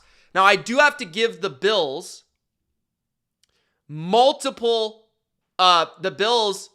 they got multiple stops at the end of the game.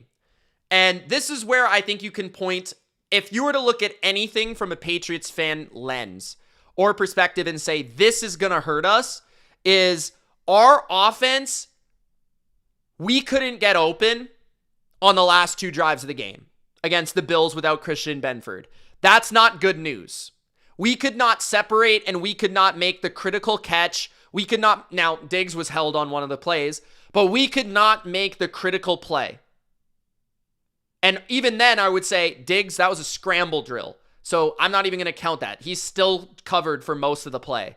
So if you were to look at it from a Patriot perspective, our receivers, who have played well all year, did not play well in this game, especially in the second half. Right? No, bro, Joe, go look at my Wednesday picks. I picked Buffalo. Like, actually, my picks record will show that I picked the Bills. Because I pick games every Wednesday. I picked the Bills to win this game. It was only before this game. Like, I had picked the Bills to win this game all year. Because this is a bigger game. Guys, think about this. This is a divisional game. We had already beat Buffalo. This game mattered a lot more for the Bills than it did for the Patriots. The Patriots had numerous injuries that were critical to, like, very good players on our team that really hurt us and are reasons why we can beat the Bills. So when you put it from a fundamental lens, Robert Spillane and Milton Williams are maybe our 2 best run defenders on our entire team. So without Robert Spillane and Milton Williams, we can't shut down James Cook the way that we need to beat the Bills, which is why the Bills scored 35 points. If the Bills can't run the ball, which they couldn't in the first game, the Bills wouldn't have beat us. And James Cook had 107 yards.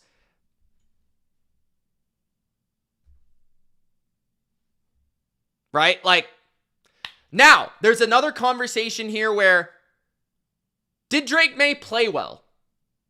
To me, that's a tough conversation because I kind of felt like Drake May didn't participate in the game after halftime until the last 2 drives of the game. Because it felt like the Bills had the ball the entire third quarter of the game. And then when Drake May really needed to make a play, I don't think it was on Drake May at all. Sure, would you have liked him to have made some heroic play? Yeah, but I mean, honestly, the mistakes at that point were not on him. Like, we just couldn't get open. And I think a concern for, I think Josh McDaniels and Mike Vrabel need to watch this tape. And they need to say, why did we get so conservative? Up 24-7. Why were we not pushing more? Because you look back at the game and it's like, even before halftime, we were really conservative against Josh Allen, who is the best quarterback in football. You know, Drake might be number 2 or 3, but like Josh was the best the last 2 years. And our best player, the reason we're winning all these games is because of Drake May, and we don't allow him to participate in the game? Like, that's just odd. You know? That's just odd to me. So, I thought our play calling in the second half was meh.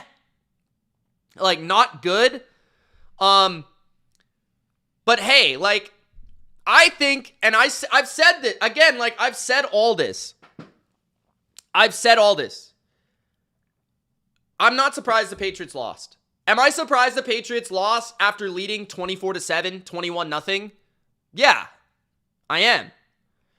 But the Bills and the Patriots, to me, are the best teams in the AFC. I expect one of these teams, one of these quarterbacks, to go to the Super Bowl. I picked the Bills to win the Super Bowl before the year. I'm not that surprised we lost to the Bills. We beat them once, they beat us once. It's not a big deal. I'm not upset about it. I'm not even moved by it, quite frankly. And I think a lot of you guys expected me to rant or something. Yeah, it's a shitty loss. But honestly, like, if this game would have happened like this, and we would have had Will Campbell, and we would have had Milton Williams, and we would have had Robert Spillane, and Carlton Davis would have played the whole game, and we wouldn't have got, at critical junctures of the game, we didn't get screwed by the refs, I would have maybe been a little bit more mad. This is why I'm kind of like, meh, if James Cook would have ran for 107 yards with Milton Williams in our defense, I would have been like, okay, that's going to be a problem. Right? But like, we've been seeing Chase Brown run for 100 yards against us. So to me, it's like, I think this is these are like things that are going to be fixed to me.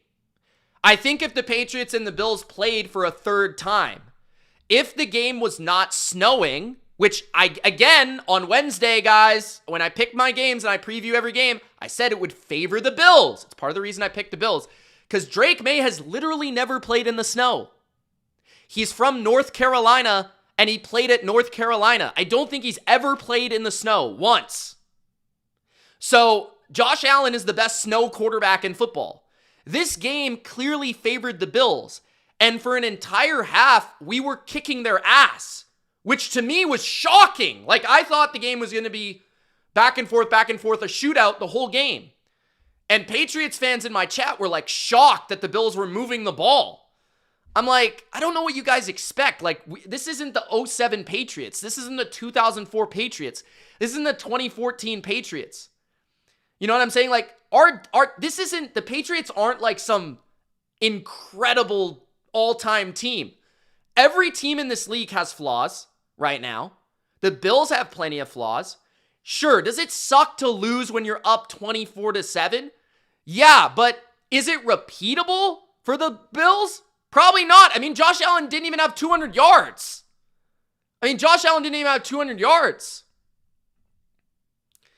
And the Jordan says the snow didn't really affect the offense. I think it kind of did. Just from like a late game situation, Drake May accuracy standpoint, I do think Drake in precipitation is a bit worse because he is very, very accurate. Like, he is the most accurate quarterback in football this year. And to me, it was like there was a couple throws where he was just a little off. And that does make a difference to me. Now, I think you're right to a certain degree. We still scored 31 points. Most of this comes to blame on the defense. But again, we had a turnover, but honestly, I don't even think that the Patriots turnover was a big deal. It was basically a punt. So there was no turnovers in this game, essentially. 7 penalties for 65 yards to 2 penalties for 15 yards as the home team is egregious. That's got to be better. Whether that's the ref's fault or our fault, that's got to be better. And the fact that the Bills only got called for 2 penalties for 15 yards is pretty insane, first of all. But, yeah, I mean, I don't even know where else to go here. If you guys have questions, I'll open it up to questions. Like, honestly, as a Patriots fan, I'm not affected. I'm not surprised we won this game, or we lost this game. I'm not moved that we lost this game. I kind of predicted we would lose this game. I'm not, like, again, like, I don't know what to say. Like, I'd like our defense to make those stops, but it would be different if our best player was on the field. He's not even on our roster right now. Our best linebacker didn't even play, who has not come off the field all year. So to me, it's like, am I worried about the Ravens? I think someone asked. Not really. I actually think the Patriots, like, with the current state of Lamar, I think the Patriots are going to win. I think that is a big game for the Patriots. I will say this. Next week, if the Patriots lose, that is where I'm concerned. Now, I want to see who's playing for the Patriots, but if you lose 2 in a row in December going into the playoffs, that's a bad sign for the playoffs. But if you lose 1 to another contender in your division, I don't think that's a bad loss.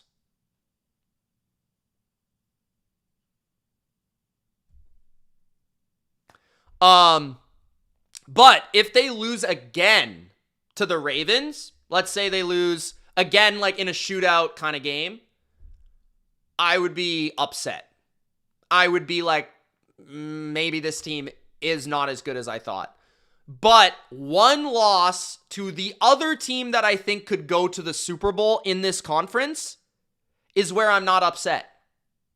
Because I think it's going to be Patriots or Bills. I think personally, with the way that the Ravens, how Lamar is playing and how their O-line is playing, we should win. And I do think that they don't have much of a pass rush. Now, they do have a good secondary, and it is in Baltimore, and it's going to be tough. We haven't lost a road game yet. But I think mostly the Patriots are going to be really mad. And I think Drake is going to play really well. And from what I've seen from Lamar, he just isn't playing very well. So I like the Patriots' odds in that game.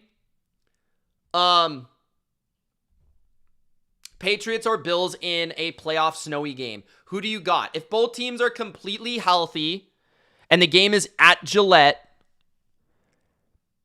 that would be very, very close. I think the Patriots are the better overall team, but there's this X factor of the Bills' experience. I think Josh is a bit better than Drake, especially because of his rushing. If it were snowing, I'd probably pick the Bills. If it was the AFC Championship or the AFC Divisional Round, I'd probably pick the Bills. But again, I'm not picking the Broncos to beat the Bills. I'm not picking the Texans in the playoffs to beat the Bills. I wouldn't pick anyone but the Patriots to beat the Bills. Now, if it's cold, frigid temperatures, both teams are healthy, it's clear skies, or it's a night game, Patriots, Bills, Patriots. I think they win. Because I think I'm just a little nervous about our pass game. Because, think about it, guys. The Patriots' pass game is the best pass game in the AFC. And when the snow comes down, it affects the passing game. The Patriots are not elite in any other category on their team. They're not elite, right? Especially when their run defense is not playing at the level that they were, right? So this just, it hurt the way that we want to play. Like, sure, we ran the ball really well for the most part, but that's not been us all year. Like, that's not what we are. That was just like, to me, that's a cherry on top that we were able to run the ball in this game. Stevenson, I thought, played really well today. Shout out to Stevenson. I thought Henderson, of course, played phenomenal. But that's another thing where against Buffalo, I think no matter the conditions, we can run the ball on them, which makes the matchup for them that much tougher if it's not snowing. And if we have Milton Williams to stop the run, that's where maybe things change, right? So, yeah. Yeah, that's kind of where I stand. Who do I got for the Niners or the Colts next week? Niners, I think. I'm a little concerned about the Niners defense, but I mean, it's freaking 44-year-old Phillip Rivers. I do think the Niners will score quite a few points. Isaac says, I think the Texans beat the Bills in the playoffs. I think they would beat the Pats. You think the Texans would beat the Pats? I don't think so. I don't think the Texans would move the ball on the Pats that well. Especially in New England. And I just think that Drake would make more plays in that game. Also, I think that the Bills and Texans would be almost identical to their first game, except I just think that the Bills would make like one more play that they didn't make last time. Like they got sacked like 9 times and still had the ball to win the game at the end. And they had both their tackles out. So like, I don't know. The Texans definitely could beat the Bills again. But beating Josh Allen twice is really difficult. Now, I did bring up the Broncos and the Patriots, and someone was kind of asking me about that. The Patriots and the Broncos have nothing to do with who they've played, their competition, only outside of that the Patriots have played bad teams and beat the shit out of them, and the Broncos have played bad teams and barely beaten them. That's the only thing I would say is the difference between that conversation. Now, the difference for me between the Broncos and the Patriots, this is why I like the Patriots more. This isn't saying I'm right or wrong, is I just think Drake May is that much better than Bo Nix. And I don't really see a lot of a difference between the offensive supporting cast of either team. In fact, I'd probably give the edge to the Patriots on the playmaker front. It's very close, I guess, but yeah, I mean, it's pretty damn close. But I think Drake May is just that much better than Bo Nix. And yes, Bo Nix has had really good moments this year. That's just how I feel about it. That's just how I feel about it. That's just how it is. Like, you guys can disagree. Again, it's just my opinion. Right? Like, it's just my opinion. But the funny thing is about Bills fans is like, they've basically played the same schedule as us. And like, they're like talking about the Patriots played like an easy schedule, when the Bills schedule is essentially the same. You guys notice that? I think that's funny. I don't know. I think that's kind of funny.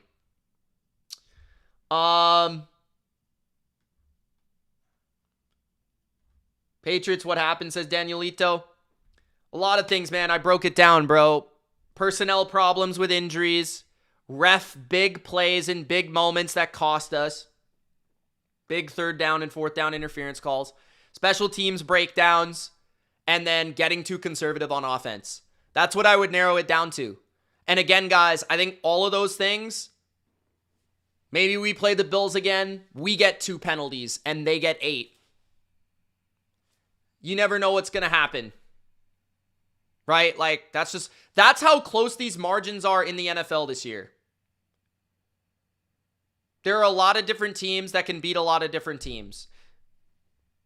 The Panthers beat the Rams. The Panthers lost to the Saints. The Panthers lost by 40 to the Bills and the Patriots. They beat the Rams.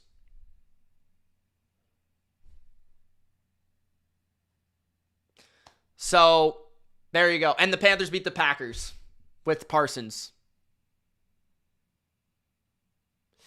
But basically what the division comes down to is the Patriots have to beat their divisional foes. They have to beat the Jets, which they will. And the Dolphins is actually going to be an interesting game.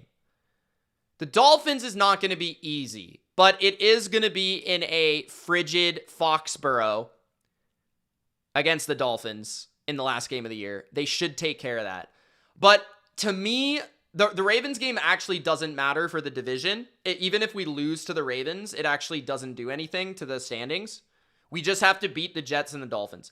The Ravens game matters for the first seed, but Denver would have to lose 2 games, which is possible, but I would even agree that it's unlikely, especially now that Patrick Mahomes is out. Patrick Mahomes being out, I thought one of their losses would be to the Chiefs at Arrowhead, Denver. And now they don't even have to face Mahomes. So they have to face Minshew. But they play Jacksonville and the Chargers. The Chargers do kind of own them, but the Chargers have no offensive line. They might lose to Jacksonville. I wouldn't be surprised. But that's only 1 loss. So it does appear that the Broncos are going to get the first seed.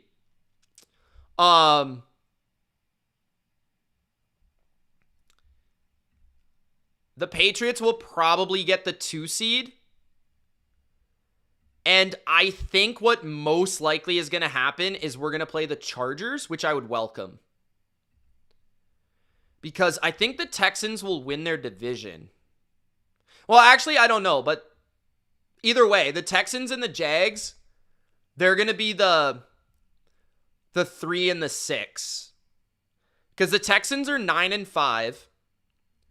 And the Texans play the Raiders. That's a win. I don't think they're going to lose for the rest of the year. They play the Raiders. That's 10 wins. They play the Chargers, which they're going to dismantle the offensive line. So I think it will be another win. So that's 11. Then they play the Colts.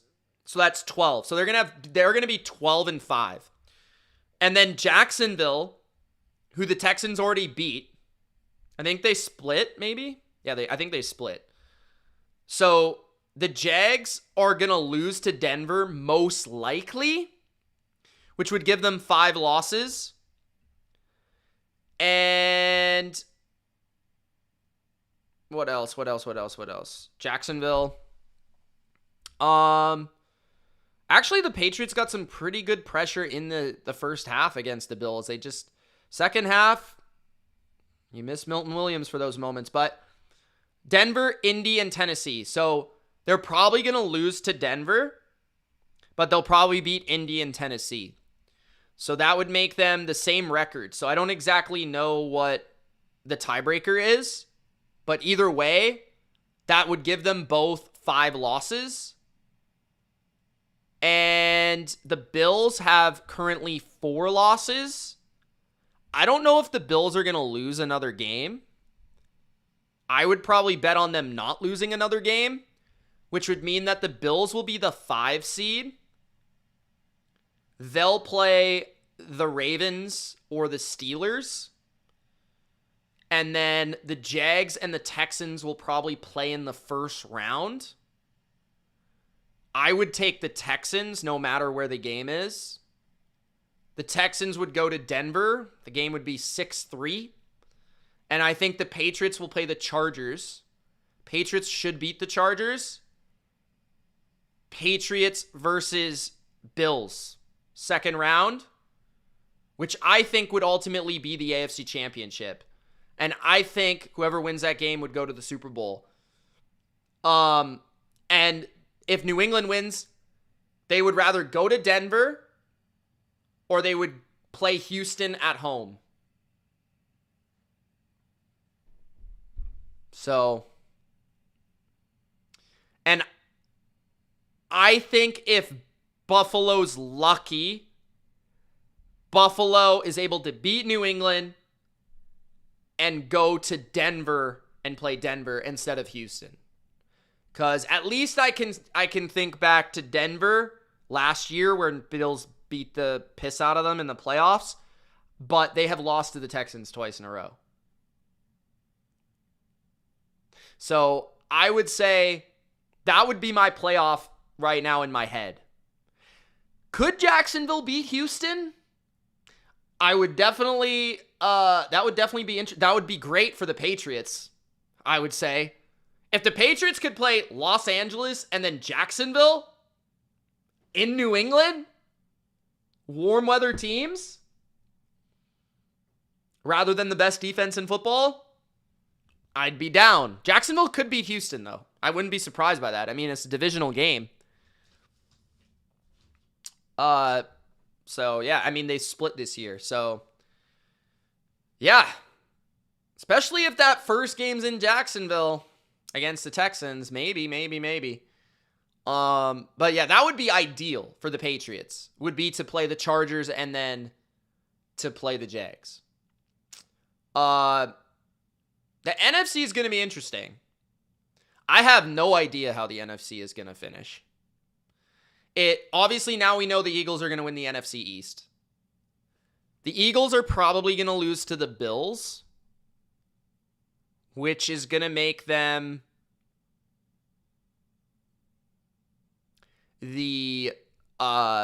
probably the 3 seed. Yo, what's up, Tamina? Why are you laughing? Or Tamia? Patriots play the Jets and the Dolphins. And if the Patriots beat the Jets and the Dolphins, they win their division.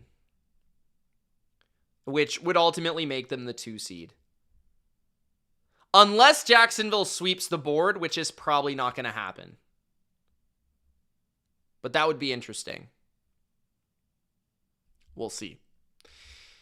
The NFC, right, Chicago, I think is kind of in trouble down the stretch because Chicago has to play a really tough schedule. I think they play Green Bay, which they might beat Green Bay without Parsons, and if Watson's out, they might beat Green Bay. They'll probably lose to San Francisco. Then they play Detroit. And I think they will lose to Detroit. So they might drop 1 or 2 more games, but I'm thinking it will be Rams. Rams is the 1 seed most likely, but that Seahawks-Rams game is really going to dictate it. It's really going to dictate it because if Seattle beats the Rams, yeah, then if the Niners beat Seattle, the Niners are the 1 seed. But if the Seahawks beat the Niners, yeah, it's interesting. I don't know, but I think the Eagles will be the 3. The Bucks or the Panthers will be the 4. I think it will be the Bucks probably. The Bucks will be the 4. The 5 will be Seattle or San Fran, and the other will be the 6, probably. So one of those teams will go to Philly.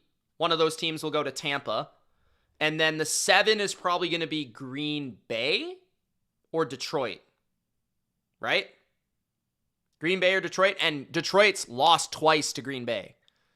So I don't know. Detroit might be out. Thinking about it now.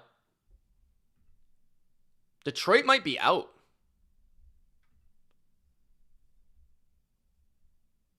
They do play Pittsburgh and Minnesota. Yeah, we'll see. I don't know. It's interesting. But yeah, that's it for the recap, guys. Thank you so much for watching. It was a long one, but I hope you appreciate it. And Gronk, spike the like button. Subscribe. Thanks for watching. Peace.